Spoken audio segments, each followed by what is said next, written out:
என்பதை அவரே அதை கன்சீவ் பண்ணி என்று சொல்வார்கள். அவரே அதை நிர்ணயித்து அவரே ஆசிரியராக இருந்து நந்தியம்பெருமானுக்கு இதை உபதேசம் செய்து அனைத்து உயிர்களுக்கும் இதை கொண்டு போய் சேர் என்று நந்தியம்பெருமானுக்கு கட்டளையிட்டு அவர் சனத்குமார முனிவர்களுக்கும் சத்தியஞான தரிசனிகளுக்கும் பரஞ்சோதியாருக்கும் மெய்கண்டாருக்கும் அருள்நந்தி சிவாச்சாரியாருக்கும் மறைஞான சம்பந்தருக்கும் உமாபதி சிவத்துக்கும் உமாபதி சிவத்திற்கு பிறகு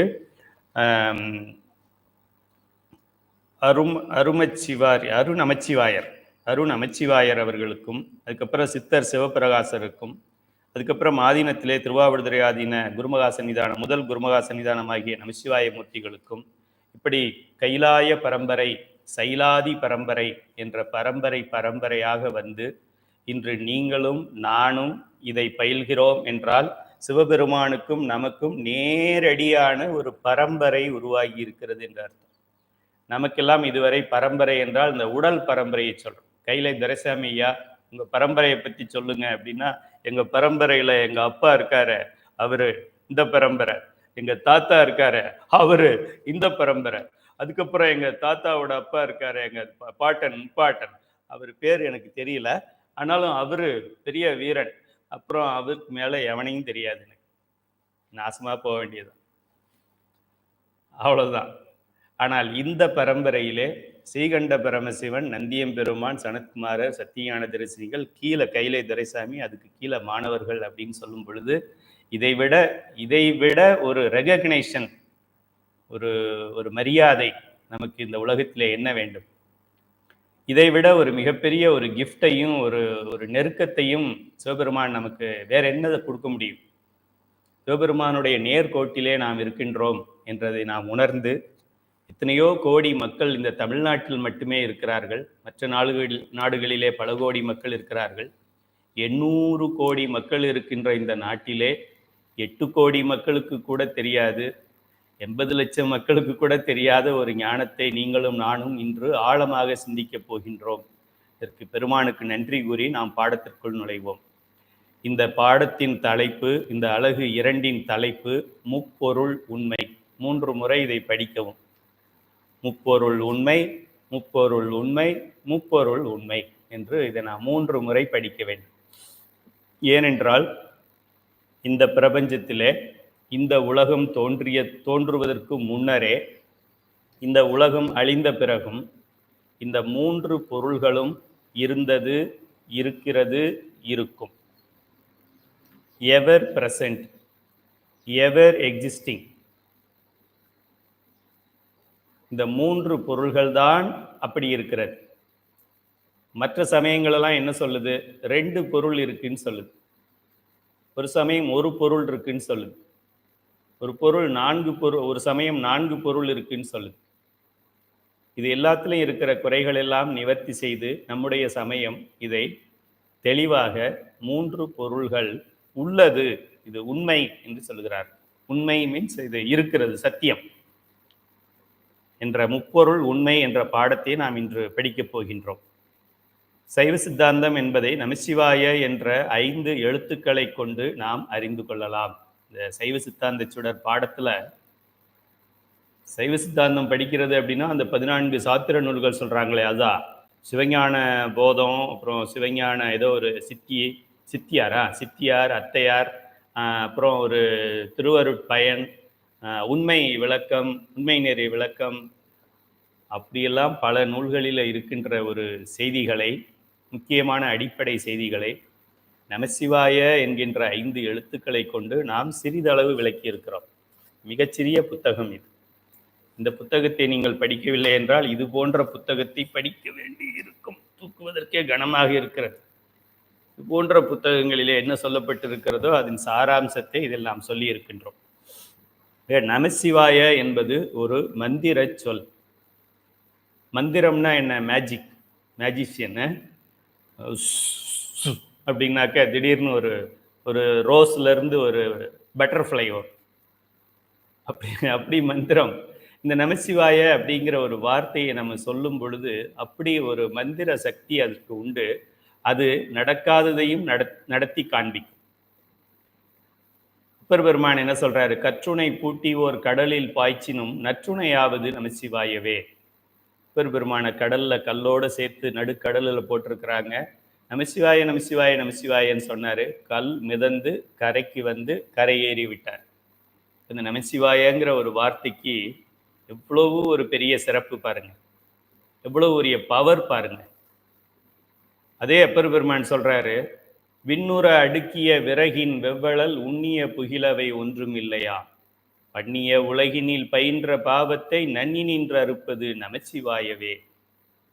விறகுகள், விறகு கட்டைகள், விறகுகளை, மர விறகுகளை விண்ணுற அடுக்கிய, கண்ணுக்கு தெரியாத அளவுக்கு அவ்வளோ ஹைட்டுக்கு நம்மளுடைய விறகுகளை குவித்து வைத்து ஒரே ஒரு தீக்குச்சியை எடுத்து அடியில பற்ற வச்சு அது பிடிச்சிருச்சுனாக்க அதுக்கப்புறமா எவ்வளோ பெரிய விறகுகளாக இருந்தாலும் இதெல்லாம் எரிஞ்சு சாம்பலாகிவிடும், அங்கே தரைமட்டம் ஆகிவிடும். அதுபோல நம்மளுடைய முந்தைய பிறவிகளிலே நாம் தெரிந்தும் தெரியாமலும் அறிந்தும் அறியாமலும் நன்மை செய்வதாக நினைத்து பலருக்கு தீமை செய்தும், உடலுக்கு சத்து என்று நினைத்து நம்ம அசைவத்தை சாப்பிட்டுட்டு அதனால் பாவத்தை சேர்த்தும், எப்படியோ நாம் முந்தைய பிறவிகளிலே சேர்த்த வினைகள் எல்லாம் ஒரு முறை நமசிவாய என்று சொன்னால் எரிந்து சாம்பலாகிவிடும் அப்படின்னு சொல்றாரு. ஞானசம்பந்த பெருமான் என்ன சொல்றாரு? காதலாகி கசிந்து கண்ணீர் மல்கி ஓதுவார்தமை நன்னெறிக்கு வைப்பது. தீய நெறி நன்னெறி, அங்கே ஹைவேல போர்டு போட்டிருக்க மாதிரி போட்டிருக்காங்க. தீ நெறிக்கு போகணும்னா எப்படி போங்க, நன்னெறிக்கு போகணும்னா எப்படி போங்க. இப்போ நமக்கு எதுல போறதுன்னு தெரியல, எதுல போகணும்னு தெரியணும்னா என்ன பண்ணணும்? நமசிவாய நமசிவாய நமசிவாயன்னு சொன்னா நன்னெறி போர்டு மட்டும் நமக்கு தெரியும். நன்னெறிக்கு உய்ப்பது, நமக்கு தெரியாமலே நம்மை நல்ல நெறிக்கு அதுவே கூட்டிக்கிட்டு போறது, ஆட்டோ பைலட் என்று சொல்வார்கள். அப்படி கூட்டி செல்வது இந்த நமச்சிவாய. வேதம் நான்கினும் மெய்ப்பொருளாவது நமச்சிவாய. வேதங்கள் நமக்கு தெரியாது, அது எவ்வளவு பெரிய புத்தகமாக இருக்கும் என்று நமக்கு தெரியாது. சைவ சித்தாந்த சுடர் ரொம்ப சின்ன புத்தகம் நமக்கு தெரியும். வேதங்கள் ரிக்வேதம், யஜுர்வேதம், சாமவேதம், அதர்வண வேதங்களில் எல்லாம் என்னென்னவெல்லாம் சொல்லப்பட்டிருக்கிறது என்று பார்த்தா தானே தெரியும். பார்க்கணும், படிக்கணும், அந்த அந்த மொழி நமக்கு புரியணும், பொருள் புரியணும். ஆனால் என்ன சொல்லப்பட்டிருக்கிறது என்றால், நீங்க யாருக்காகவும் கவலைப்பட வேண்டாம். ஐயோ நமக்கு தெரியலையேன்னு வருத்தப்பட வேண்டாம். ஐயோ நம்ம வேதங்களை படிக்கிறதுக்கு ஒரு வாய்ப்பு இந்த வாழ்க்கையில கிடைக்கலையேன்னு கவலைப்பட வேண்டாம். 4 வேதங்களையும் ஒன்றாக போட்டு ஒரு ஜூஸ் மிக்ஸில் அடித்து நம்ம ஒரு ஆரஞ்சு ஜூஸ் மாதிரி பண்ணி கடைசியாக ஜூஸை ஃபில்டர் பண்ணி எடுத்தா அது நமச்சிவாயன். நான் சொல்லலை, ஞானசம்பந்த பெருமான் சொல்றாரு. வேதம் நான்கினும் மெய்ப்பொருள், இந்த கோர், த எசன்ஸ், அது வந்து நமச்சிவாய அப்படிங்கிறது தான் அதில் இருக்கும், வேற எதுவும் அதில் இருக்காது அப்படின்னு சொல்றாரு. வேதம் நான்கினும் மெய்ப்பொருள் ஆவது அது மட்டும் இல்ல, நாதன் நாமம் நமச்சிவாயவே, சிவபெருமானுக்கு பெயரும் நமச்சிவாயம் என்று சொல்கிறார். ஒரு சிவபெருமானுடைய பெயரை நம்ம ஒரு 1008 முறை தினந்தோறும் சொல்ல முடியாதா? எதுக்கு வாய் கொடுத்தது? வணங்க தலை வைத்து வார்கழல வாய் வாழ்த்த வைத்து, அவனுடைய திருப்பாதங்களை, அவனுடைய கடல்களை வாழ்த்துவதற்குத்தான் இந்த வாய் கொடுத்தது. பெருமான் வாயே வாழ்த்து கண்டாய். வாயோட மெயினான ஃபங்க்ஷன் என்னன்னா சாப்பிட்றதும் பேசுறதும் கிடையாது, அதுக்கு நம்ம பயன்படுத்துகிறோம். 90% பேசுறதுக்கு, ஒரு 10% சாப்பிட்றதுக்கு. ஆனால் எதுக்காக இந்த வாய் கொடுக்கப்பட்டது என்றால், வாயே வாழ்த்து கண்டாய், சிவபெருமானை வாழ்த்து, போற்றி பாடு, பல்லாண்டு பல்லாண்டு பல்லாண்டு என்று போற்றி பாடு என்று இந்த நமச்சிவாயம் என்பது இவ்வளவு சிறப்பு மிக்கது. ஆக நம்முடைய இந்த பாடத்திலே நீங்கள் இந்த நமசிவாய என்பதை 1,08 முறை, என்னது லட்சார்ச்சனை என்று சொல்வார்களே, அதுபோல 1,00,000 முறை நமச்சிவாய என்று எழுதி யார் முன்னால் எழுதுகிறீர்களோ நம்மளுடைய குழுவில், உங்கள் ஆசிரியர்கள் மூலமாக குழுவினர் தெரிவிக்கவும், அவர்களுக்கு ஏதாவது கையில அறக்கட்டளை மூலமாக நாம் சிறப்பு செய்வோம். 1,00,000 முறை நமசிவாய. இந்த 5 எழுத்து தான், ஓம் கிரீம் ராம் ரூம் அதெல்லாம் எழுதக்கூடாது. இந்த 5 எழுத்துக்கள் மட்டும், நமசிவாய நமசிவாய நமசிவாய 1,00,000 முறை, 1,08 முறை நீங்கள் எழுதுமாறு ஃபர்ஸ்ட் ஹோம்ஒர்க் குறிச்சிக்க. நமது பாடத்திட்டத்தில் இந்த சைவ சித்தாந்த சுடர் என்கின்ற இந்த மொத்த பாடத்திலையும் நம்ம என்ன படிக்க போறோம் அப்படின்னா, இந்த நமசிவாய என்கின்றதிலே ந என்றால் என்ன, ம என்றால் என்ன, சி என்றால் என்ன, வ என்றால் என்ன, ய என்றால் என்னங்கிறத தெரிஞ்சுக்க போகிறோம். இதுக்கு பல பொருள்கள் இருக்கிறது, ஒரு பொருள் இல்லை, பல பொருள்கள் இருக்கிறது. அதில் ஒரு பொருளில் ஒரு ஒரு புள்ளி மட்டும் நம்ம தெரிஞ்சுக்க போகிறோம். நம்ம தெரிஞ்சுக்கிற அந்த பொருள்லேயே இன்னும் நிறைய தெரிஞ்சுக்க வேண்டியது இருக்கு. கற்றது கைமண்ணளவு, கல்லாதது உலகளவு. இந்த பாடத்திட்டத்தில் நமச்சிவாய அப்படிங்கிற 5 எழுத்துக்கள் எதை குறிக்கிறது, அது அப்படின்னா என்ன அப்படின்னு ஒரு அறிமுகம் மட்டும் நாம் இங்கே தெரிந்து கொள்கின்றோம். இந்த அறிமுகம் நீங்கள் தெரிந்த பிறகு இன்னும் ஆழமாக தெரிந்து கொள்ள வேண்டும் என்றால் நீங்கள் சிவஞான போதம் படிக்கலாம், 14 சாத்திர நூல்களை படிக்கலாம், சிவஞான சித்தியார் படிக்கலாம், படிக்கணும். இதிலேயே வாழ்க்கையை முடிஞ்சிடாது. இது வாழ்க்கை மொத்த 14 சாத்திரம் கிடையாது, இதோட சாராம்சம் தான் இது. ஆக தனித்தனியாக எதை குறிக்கிறதுங்கிறத பார்ப்போம். வழி தெரியாத இடத்துக்கு போக கூகுள் மேப் உதவுவது போலவும். கூகுள் மேப் நான் இங்கே பயன்படுத்துறதை வைத்து நான் சொல்லியிருக்கின்றேன். மலேசியாவிலே இது வேற ஒரு பிராண்ட் மேப் நீங்கள் பயன்படுத்துவீங்க. இலங்கை மற்ற அதர் நாடுகளிலே, மிடில் ஈஸ்ட் அந்த கண்ட்ரிகளிலே வேற வேற இருக்கலாம். ஏதோ ஒரு கைடு மேப், இங்கேருந்து அங்கே போகணும் அப்படின்னாக்க டக்குன்னு மேப் போட்டோன்னா அது டேக் லெஃப்ட், டேக் ரைட்னு சொல்லுது. அதுபோல் வழி தெரியாத இடத்துக்கு போகிறதுக்கு எப்படி ஒரு மேப் நமக்கு உதவுகிறதோ, அதுபோல் இருட்டிலே நாம் வாகனம் ஓட்டும் பொழுது, கார் ஓட்டுறோம், ஹெட்லாம்ப் பல்பு இல்லை அப்படின்னா நம்ம எப்படி கார் ஓட்ட முடியும்? பல்போடு ஓட்டுனாலே நம்ம ஊரில் இடிக்கத்தான் செய்யும். நம்ம லைட் இல்லாமல் நைட்டில் கார் ஓட்டுறதுங்கிறது எப்படி முடியாதோ, அந்த இருளிலே நாம் ஹெட்லைட் இருந்தால் எப்படி சேஃப்டியாக ஓட்டலாமோ, நம்ம பயணத்தை தடையில்லாமல் தொடரலாமோ, அதுபோல ஞானத்தை நோக்கிய இந்த பயணத்தில் நமக்கு குரு அருள் துணை அவசியம். இறைவனை பார்க்க போகின்றோம். இந்த யாத்திரை என்ன யாத்திரை? காசி யாத்திரை, கைலாய யாத்திரை இல்லை, நேரடியாக சிவபெருமானை என் உள்ளே தரிசிக்கின்ற யாத்திரை. சிவபெருமான் அறிவித்த பதி பசு பாச ஞானத்தை நான் தெரிந்து, சிந்தித்து, தெளிந்து, நிட்டை கூடி நான் சீவன் முத்தராக ஆகின்ற பயணம் இது.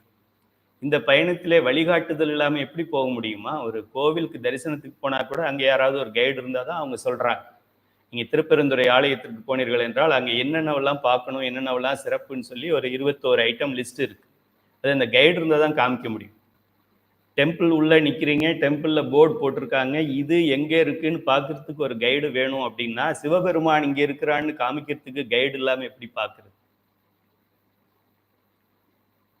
குருவே கைடு நமக்கு.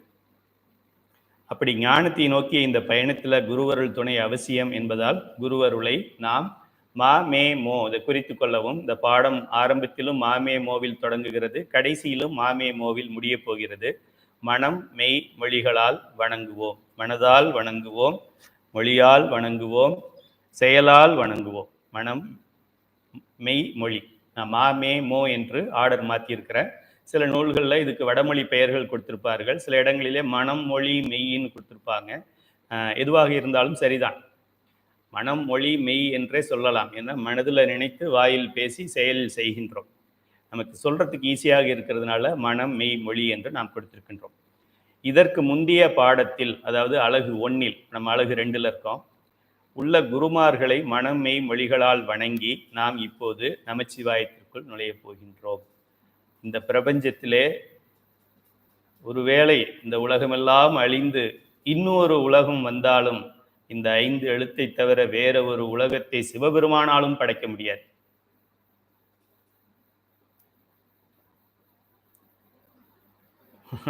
அதுதான் நம்ம சமயத்தோட என்ன சொல்றது சிறப்பு. இந்த 5 எழுத்தை தவிர 6வது எழுத்து 7வது எழுத்தெல்லாம் படைக்க முடியாது. அப்போ இந்த 5 எழுத்தை நம்ம கற்றுக்கொண்டோம் என்றால் இந்த பிரபஞ்சத்தில் இருக்கிற அனைத்து ஞானமும் நமக்கு கைவர பெற்றுள்ளது என்ற அர்த்தம். கையில் 5 விரல் இருக்கு, இந்த 5 எழுத்தை கற்றுக்கிட்டோம்னா எல்லா ஞானமும் கைவர பெற்றோம் என்ற அர்த்தம். ந என்கின்ற நமசிவாய என்கின்ற மந்திர சொல்லில் ந என்ற எழுத்து திரோதான சக்தி அல்லது மறைப்பாற்றலை குறித்து கொள்ளவும். திரோதான சக்தி அல்லது மறைப்பாற்றல் அல்லது மரக்கருணை. கருணையில் மரக்கருணை எல்லாமே ஒரே பொருளைத்தான் குறிக்கின்றது, மொழி மாற்றம் அவ்வளவுதான். திரோதானம் என்றால் மறைப்பு, திரோதாயி என்றால் மறைக்கின்றவள் அப்படின்னு அர்த்தம். ந என்ற எழுத்து திரோதான சக்தி என்ற மறைப்பாற்றலை குறிக்கும். ம என்கின்ற எழுத்து மலம் எனப்படும் ஆணவம், கண்மம், மாயை ஆகிய மூன்றையும் சேர்த்து குறிக்கும். எப்போவெல்லாம் மலம் மலம் மலம்னு நம்ம பேசுகிறோமோ அப்போ மூன்று மலங்களையும் நாம் பேசுகின்றோம்.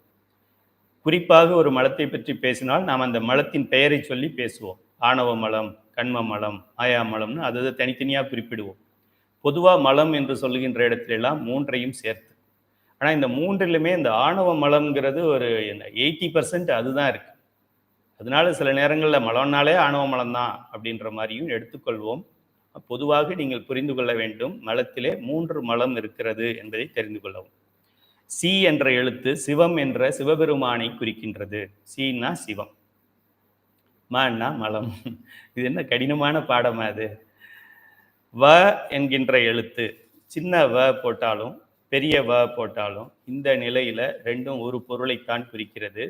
சிவய என்று சொன்னாலும் சிவயங்கிறதுனாலும் இப்போதைக்கு ஒரு பொருள் என்பதை தெரிந்து கொண்டு பாடத்தை தொடங்குவோம். நீங்கள் பெரிய வகுப்புகளுக்கு போகும்போது அதுக்குள்ளே ஏதாவது வித்தியாசம் இருக்குதா அப்படிங்கிறத அப்புறமா பார்க்கலாம்.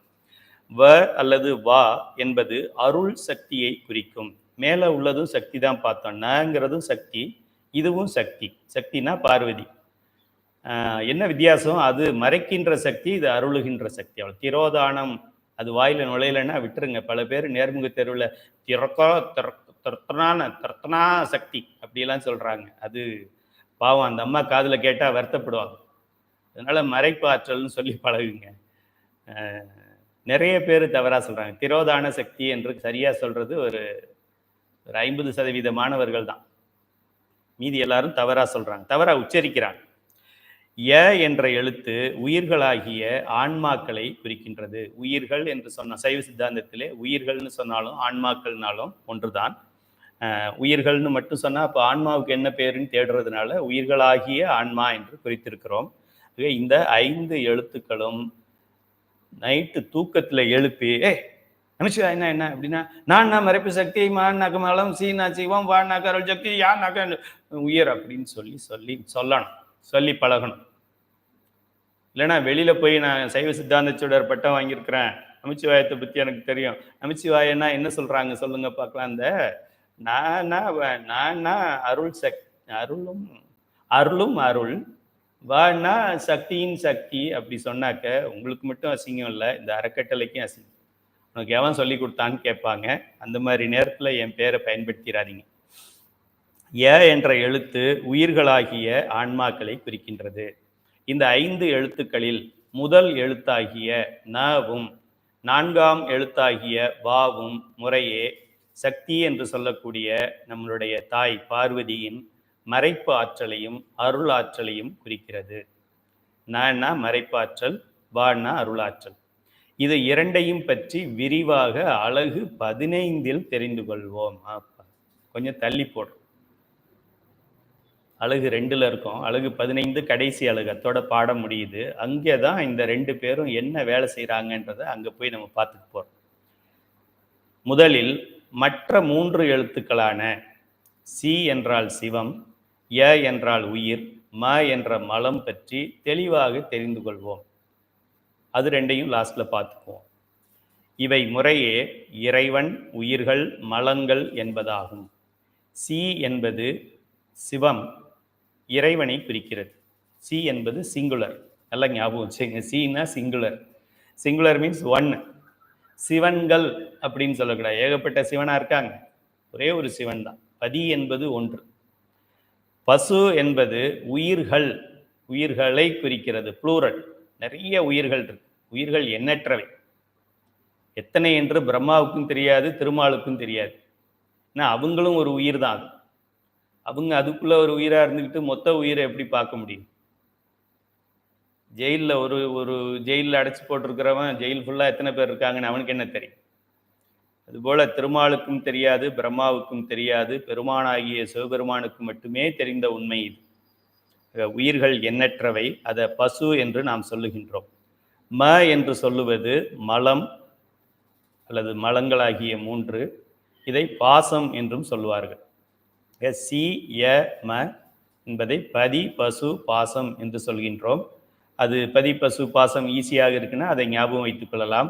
இல்லைன்னா பதி என்பது இறைவன், பசு என்பது உயிர்கள், பாசம் என்பது மலங்கள் என்பதை தெரிந்து கொள்ளுங்கள். இப்போ இந்த 3 தான் சைவ சித்தாந்தம். அந்த 5ல் நம்ம சக்தி. அவங்க அப்புறமா வருவாங்க. அவங்க வந்துட்டு ஒரு வேலையை பார்த்துட்டு போவாங்க. அவங்கள பத்தி பின்னாடி படிக்க போறோம். இப்போ 5 எழுத்தா இருந்தது 3 எழுத்தா சுருங்கிடுச்சு. இந்த 3 எழுத்துக்களை இந்த தமிழ்நாட்டில் இருக்கின்ற தென்னாடுடைய சிவனையை போற்றின்னு சொல்லக்கூடிய இந்த நாட்டிலே பிறந்து, இந்த நாட்டிலே உணவு உண்டு, இந்த நாட்டிலே தூங்கி பொழுதை கழித்து வாழ்கின்றவர்களுக்கு இந்த 3 எழுத்துக்கள் எதை குறிக்குதுன்னு சொல்லலைன்னா அவங்க இருந்து என்ன பிரயோஜனம், இல்லைன்னா என்ன பிரயோஜனம்? 1, அவங்களுக்கு தெரியாது.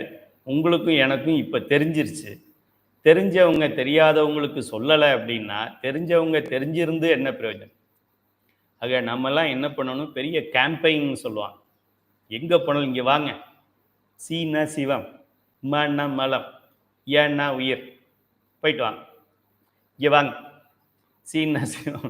இல்லைன்னா கையில் ஒரு போர்டில் எழுதி வச்சுக்கணும், சி சிவம் மா மலம் யா உயிர். எங்கே கூட்டத்தில் போனாலும் நம்ம அந்த போர்டை வச்சுக்கிட்டு போயிட்டே இருக்கோம். அவன் எவனையோ தலைவா வாழ்க, வருங்காலமே வாழ்க, இதயமே வாழ்க, இந்தியாவே வாழ்க, தமிழகமே வாழ்கன்னு எதையோ காமிக்கிறான். நம்ம ஒரு போர்டில் சீனா நெத்தியில் கூட எழுதி ஒட்டிக்கலாம். இந்த கோடு சீனா சிவத்தை குறிக்குது, இந்த 2வது கோடு ஏன்னா உயிர்களை குறிக்குது, மான்னா மலங்களை குறிக்குது. அதுதான் நல்லா 3 பட்டையாக நம்ம போடுறோம். ஏன் 4 போடுறது இல்லை, 3 மட்டும் போடுறோம். 3 பொருள்கள் தான் உண்மை பொருள்கள் என்பதை காண்பிக்கிறதுக்காக போடுறோம். 3 மலங்கள் அதை அழிய வேண்டும் என்பதற்காக போடுகின்றோம். இப்படி இனிமேல் இன்று முதல் உங்களுக்கு இன்னொரு ஹோம்ஒர்க்கு, யாருக்கிட்டையாவது எப்போவாவது பேச வாய்ப்பு கிடைச்சா, இந்த உலகத்தில் சீங்கிற சிவம் இருக்குது, மங்கிற மலம் இருக்குது, ஏங்கிற உயிர் இருக்குது. இது தவிர நீங்கள் எந்த பக்கம் வேணாலும் திரும்பி பாருங்கள், இப்படி உட்கார்ந்து பாருங்கள். இங்கே பார்த்தாலும் ஒன்று மலம் இருக்கும், இல்லைன்னா சிவம் இருக்கும், இல்லைன்னா உயிர் இருக்கும். நீங்கள் இப்படி உட்கார்ந்து பாருங்கள், ஒன்று சிவம் இருக்கும், இல்லைன்னா உயிர் இருக்கும், இல்லைன்னா மலம் இருக்கும். இல்லை நீங்கள் இப்படி திரும்பி உட்கார்ந்து பாருங்கள், அங்கேயும் சி இருக்கும், மா இருக்கும், யா இருக்கும். இது தவிர இங்கே இல்லை, அமெரிக்காவாக இருந்தாலும் அண்டார்டிகாவாக இருந்தாலும் இது 3 தவிர வேற எங்கேயும் எந்த பொருளையும் யாரும் பார்க்க முடியாது, கேட்க முடியாது, பேச முடியாது, அறிய முடியாது. எத்தனை ராக்கெட் போனாலும், எத்தனை விண்வெளி ஸ்டேஷன் பண்ணாலும், எத்தனை நாசா வந்தாலும், எத்தனை ISRO வந்தாலும் இந்த 3 பொருளை தவிர வேற எதையும் கண்டுபிடிக்க முடியாது. எவ்வளவு ஒரு மிகப்பெரிய உயர்ந்த உன்னத ஞானத்தை நம்முடைய பெரியோர்கள் அருளியிருக்கிறார்கள் பாருங்க. இந்த பாடம் படிக்கிறது என்ன கஷ்டமா? ஒரு பள்ளிக்கூடத்திலே ஒரு குழந்தைய, சின்ன குழந்தைய கொண்டு ஸ்கூல்ல விட்டா அதுக்கு சொல்லித்தர்றாங்க ஆ அணில். முதல்ல எழுத்துக்கள் சொல்லித்தர்றாங்க. அ ஆ இ ஈ உ உ ஏ ஏ ஐ ஓ ஔ அக் அப்படின்னு சொல்லித்தர்றாங்க. 12 எழுத்து சொல்லித்தர்றாங்க. இதை சொல்லித்தர்ற பெற்றோர்கள், 12 எழுத்தை சொல்லித்தர்ற பெற்றோர்கள் அதுக்கு முன்னாடி சி ய ம, சீனா சிவம், மானா மலம், ஏன்னா உயிர் சொல்லித்தர முடியாதா? பெற்றோர்கள் வளர்க்குறதுனா என்ன அர்த்தம்? சோறு போடுறதுன்னு அர்த்தமா? ஆளும் வளரணும், அறிவும் வளரணும், அதுதான்டா வளர்ச்சின்னு சினிமாவில் பாட்டு பாடுறாங்க. பிள்ளைகளுடைய ஆன்ம அறிவை வளர்க்கறதுக்கு ஒரு பெற்றோரும் என்ன பொறுப்பு எடுத்துக்கிறோம்? பிள்ளைங்களுக்கு சொத்து சேர்க்கறது, நகை சேர்க்கறது, வீடு வாங்குறது, நல்ல இடத்துல கல்யாணம் பண்ணி கொடுக்கறது, அது ஒரு நல்ல பிள்ளையை பெற்றுக்கிட்டு அது ஒரு நல்ல இடத்துல கல்யாணம் பண்ணிக்கிறது, இதுவா வாழ்க்கை? இதையா நம்ம சொல்லித்தரணும்? குழந்தை பிறந்த உடனே காதுல சொல்லணும் சி சிவம், ம மலம், ஏ உயிர்கள், பதி பசு பாசம். முதல்ல சிவபெருமான் நமக்கு அதைத்தான் சொல்லி கொடுத்தார். அதை மறந்துட்டு நம்ம வேற எதையும் சொல்லித்தரோம். ஆக அ ஆ இ ஈ உ ஊ ஏ ஐ கை ஓக்கோ அதெல்லாம் நமக்கு சொல்ல தெரியுது. ஓகே, வெறும் எழுத்து கூட நிற்கிறது இல்லை. இங்கே படிக்க வேண்டியது 3 தான். சி சிவம், ம மலம், ஏ உயிர். ஏ ஈ அது கூட ஞாபகம் வச்சுக்கலாம். உயிரில் இதில் ஏ வருது, அதில் உயிரில் ஒரு ஈ வருது. அப்போ ஈஸியாக ஞாபகம் வச்சுக்கலாம். 3 எழுத்துக்கள் நாம் பயில வேண்டும் இந்த வாழ்க்கையிலே. இந்த 3ஐ பயிலாமல் வேற எதை பயில்கிறீர்கள்? 3000 எழுத்துக்கள் பயிர்கிறீர்கள். ஜாவால எப்படி கோடிங் இருக்கு, இதில் எப்படி கோடிங் இருக்கு, ஆரக்கிளில் எப்படி கோடிங் இருக்கு, அதெல்லாம் பயில்கிறோமே. இந்த மொழியில் எப்படி இருக்கு, சான்ஸ்கிரிட் என்ன சொல்லுது, ஹிந்தியில் எப்படி எழுதுறாங்க, தெலுங்குல எப்படி எழுதுறாங்க, அதெல்லாம் கற்றுக்கிறோமே. எத்தனையோ ஆயிரக்கணக்கான எழுத்துக்களை கற்றுக்கொள்கின்ற நமக்கு 3 எழுத்துக்களை கற்றுக்கொள்வதற்கு என்ன இல்லை? நேரம் இல்லையா? அறிவு இல்லையா? சொல்லித்தர ஆள் இல்லையா? சி சிவம், சி ஃபார் சிவம், ம ஃபார் மலம், ய ஃபார் உயிர்.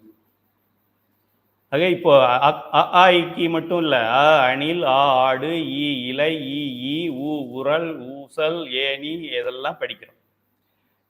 இதெல்லாம் விட்டு நீங்க ஆங்கில மொழி கல்விக்கு போனா இன்னும் இன்னும் ஜாஸ்தி படிக்கணும். 26 லெட்டர்ஸ் படிக்கணும். A, B, C, D, F, G, H, I, J, K, L, M, N, O, P, Q, R, S, T, V, W, X, Y, Z வரைக்கும் படிக்கணும். 26 லெட்டர்ஸ் படிக்கணும். வெறும் லெட்டர் படிச்சா பத்தாது, அதுக்கப்புறம் வேர்ட்ஸ் படிக்கணும். A for apple, B for boy, C for cat, D for dog, E for elephant, F for fox. படிச்சுக்கிட்டே போகணும். சீனா சிவம். இதான் சந்தேகம் இருக்கா? சி சி மூணே எழுத்து தான். சி வ இம். சரி, அடுத்தது ம ம ல இம். முதல் எழுத்து சொல்லிடுறோம், கடைசி எழுத்து இம். அடுத்து உயிர். ஏன்னா உயிர் நடு எழுத்துல கோடு போட்டிருக்கு. இது சொல்ல தெரியாதா? அந்த A for apple, B for boy, C for கேட்லேயே இந்த சைவ சித்தாந்தம் சொல்லப்பட்டிருக்குது. அது கூட நமக்கு தெரியாம அதை எத்தனை வருஷமா படிச்சுக்கிட்டு இருக்கோம். ஏ ஃபார் ஆப்பிள்னா என்ன? ஆப்பிளோட குணம் என்ன? ஆப்பிள் உயிரற்ற பொருள். இந்த பதி பசு பாசத்துல பாசம் என்பது உயிரற்ற பொருள். புரிஞ்சிருச்சா? அடுத்து பி என்ன? பி ஃபார் பாய். பாய்னா என்ன? ஆறறிவு உடைய மனித பிறவி. அது இப்போ பாயா இருக்கு, அப்புறம் பெருசாயிடும். ஆறறிவு உடையது, முழு அறிவு உடையது பாய். அதோட கம்பேர் பண்ணும்போது சி ஃபார் கேட், அது குறை அறிவு உடையது. அதுக்கு 5 அறிவு தான் இருக்கு. அதனால அறிவு முழுமையாக பெற்றது பாய், அறிவு குறைவாக பெற்றது கேட், அறிவில்லாதது ஆப்பிள். இதுதான் சைவ சித்தாந்தம். பதி முழு அறிவு முற்று அறிவு கொண்டது, பசு சிற்று அறிவு கொண்டது, மலம் பாசம் இது அறிவில்லாதது. இதுக்கப்புறம் D for dog, E for elephant, F for fox அதெல்லாம் அப்புறம் படிச்சுக்கலாம். சைவ சித்தாந்தம் முடிஞ்சு போச்சு. அது 12 எழுத்துக்கள் படிக்க தெரிந்த நமக்கு, 26 எழுத்துக்கள் படிக்க தெரிகின்ற நமக்கு ஒரு 3 எழுத்தே நம்ம பிள்ளை காதுல ஓதக்கூடாதா? அதுக்கு டை கட்டுற நேரத்தில் சொல்லலாம். டை கட்டிக்கிட்டு இருக்கும்போதே சி ஃபார் சிவம், யா ஃபார் உயிர், மா ஃபார் மலம் தினந்தோறும் சொன்னால் அந்த பையன் சைவ சித்தாந்த சுடர் ஆயிடுவான். ஆக சமுதாயம் சரியில்லை என்றால் பெற்றோர்கள் சரியா பிள்ளைங்களை வளர்க்கறது இல்லைன்னு தான் அர்த்தம். இறைவன், உயிர்கள், மலங்கள் ஆகிய மூன்றும் அனாதி. முக்கியமான வார்த்தை, இதை குறித்து கொள்ளும். இந்த ஒரு 3 எழுத்து வார்த்தையை வைத்து மெய்கண்டாரும் நம்முடைய சைவ சமயமும் உலகத்தில் இருக்கின்ற மற்ற சமயங்களில் இருக்கின்ற ஓட்டையெல்லாம் அடைக்கிற ஃபெவிகால், இதுதான் எம்சில் என்று இந்த அனாதி என்று ஒன்றை கண்டுபிடித்து விளக்கி இருக்கிறார். இதுதான் நம்மளுடைய சமயத்தின் பெருமை. அனாதி, இந்த நாடுக்கு வர்ற நா போடணும். அனாதி என்றால் தொடக்கமற்று இருந்தது என்று பொருள். அதையும் குறித்து கொள்ளும். மாற்றி மாற்றி சொல்லக்கூடாது. அனாதி என்றால் அழிவில்லை என்று பொருள் அப்படிங்கிறாங்க நேர்முக தேர்வில். அழிவில்லை ஓகே தான். அனாதினா அன் கூட்டல் ஆதி. அன் என்றால் இல்லை என்று பொருள். அன்னுனா இப்போ டிசிப்ளின் சொல்லணும். டிசிப்ளினா டிசிப்ளின். இன்டிசிப்ளின் ஒரு இன்னு சேர்த்தோம்னா இன்டிசிப்ளின். கன்வென்ஷனல் அப்படின்னாக்க கன்வென்ஷனல். அதில் யூஎன் முன்னாடி சேர்த்துட்டோம்னா அன்கன்வென்ஷனல் அப்படின்னா ஆப்போசிட் மீனிங் ஆயிடுது. அதுபோல் ஆதி, ஆதினா தொடக்கம், அன்னுனா இல்லை என்று அர்த்தம், ஆப்போசிட். தொடக்கம் இல்லாதது என்று அர்த்தம். ஆக இந்த 3 பொருள்கள் பதியாகிய இறைவனுக்கு தொடக்கம் என்று மனித அறிவால், மனிதர்கள் இருக்கின்ற இந்த ஸ்பேஸ் அண்ட் டைம் என்று சொல்வார்கள், இந்த கால அளவையிலே இத்தனை 1000 ஆண்டுகளுக்கு முன்னர் என்ற கால அளவைக்கு முன்னாடியே, காலம் எப்போது தோன்றியதோ அதற்கு முன்னாலேயே இந்த பொருள் இருந்தது. ஆகையால் காலத்தால் இதை நம்ம அறுதியிட்டு சொல்ல முடியாது. இதற்கு ஒரு தோற்றம் என்பது இல்லை. இப்போ எனக்கு டேட் ஆஃப் பர்த் என்று ஒன்று இருக்கிறது. என்னைக்கு ஹாப்பி பர்த்டே என்று சொல்லுகிறோமோ அதுலேயே என்ன தெரியுது? ஹாப்பி டெத் டே ஒன்று இருக்குது. ஹாப்பி இல்லை, சாரோ டெத் டே. சாரோ டெத் டே என்று ஒன்று இருக்கிறது. யாருக்கெல்லாம் ஹெச்பிடி ஹாப்பி பர்த்டே அது போடக்கூட நேரம் இல்லை இந்த உலகத்தில். ஹெச்பிடி அப்படின்னு போடுறோம். அது குறித்து வைத்துக் கொள்ளுங்கள். அவர்கள் அனைவருக்கும் யாராவது என்றால் நீங்களே போடுவீங்க, சில நேரத்தில் நீங்கள் போயிட்டாலும் வேற யாராவது போடுவாங்க. ஆர்ஐபின்னு போடுவாங்க. ரெஸ்ட் இன் பீஸ் என்று பொருள். ஹெச்பிடி போட்டவங்களுக்கு இது வரைக்கும் உலகத்தில் ஆர்ஐபி போடாதவங்க யாரும் கிடையாது. ராஜராஜனும் கிடையாது, யாருமே கிடையாது. ஆக எங்கேயாவது உங்க ஹாப்பி பர்த்டேன்னு சொல்லிட்டோம்னா சாரோ டெத் டே ஒன்று உண்டு. ஏனென்றால் இது ஒரு நாள் தோன்றியது, தோன்றியதால் அழியும், தோன்றாதது அழியாது. ஸ்கூல் பாடம் தான் இது. இறைவன், உயிர்கள், மலங்கள் ஆகிய மூன்றும் அனாதி. இறைவன் மட்டும் இல்லை, நன்றாக தெரிந்து கொள்ளுங்கள். சிவபெருமான் மட்டும் அப்பவே இருந்தாரு, அப்புறமா அவர் உயிர்களை படைச்சார். எல்லாத்துலேயும் வேதாந்தம் அது இதெல்லாம் உயிர்களை இறைவன் படைத்தார்னு வருது. உயிர்களை இறைவன் படைத்தார்னா உயிர்களை இறைவன் ஏன் படைத்தார், எப்படி படைத்தார், எங்கே படைத்தார்? இந்த கேள்விக்கெல்லாம் பதில் சொல்லணும். உயிர்களை இறைவன் ஏன் படைக்க வேண்டும்? அப்படி படைத்தால் உயிர்கள்ல ஏன் வித்தியாசம் இருக்கு? இறைவனுடைய படைப்புல எப்படி வேறுபாடு வரலாம்? ஒரு உயிர் கேவலமா இருக்கு, ஒரு உயிர் நல்லா இருக்கு. எந்த ஒரு கேள்விக்கும் எந்த சமயமும் முழுமையான பதிலை தர முடியாது, எக்ஸப்ட் நம்ம சமயம். நம்ம சொல்றோம் இறைவன் உயிர்களை படைக்கவில்லை. இறைவன் என்று இருந்தாரோ அன்றே உயிர்களும் இருந்தது. அதுவும் ஒரு உள்பொருள், உண்மை பொருள். இந்த உலகம் எப்படி தோன்றியது? உலகத்திற்கான மூலப்பொருளாகிய மாயை, மலம் இருந்தது, அதிலிருந்து தோன்றியது. காரண காரிய உறவு, சர்க்காரியவாதம், அது நம்மளுடைய சமயத்தின் சிறப்பு. இப்போ இறைவன் இருந்தப்பவே நானும் இருந்தேனா?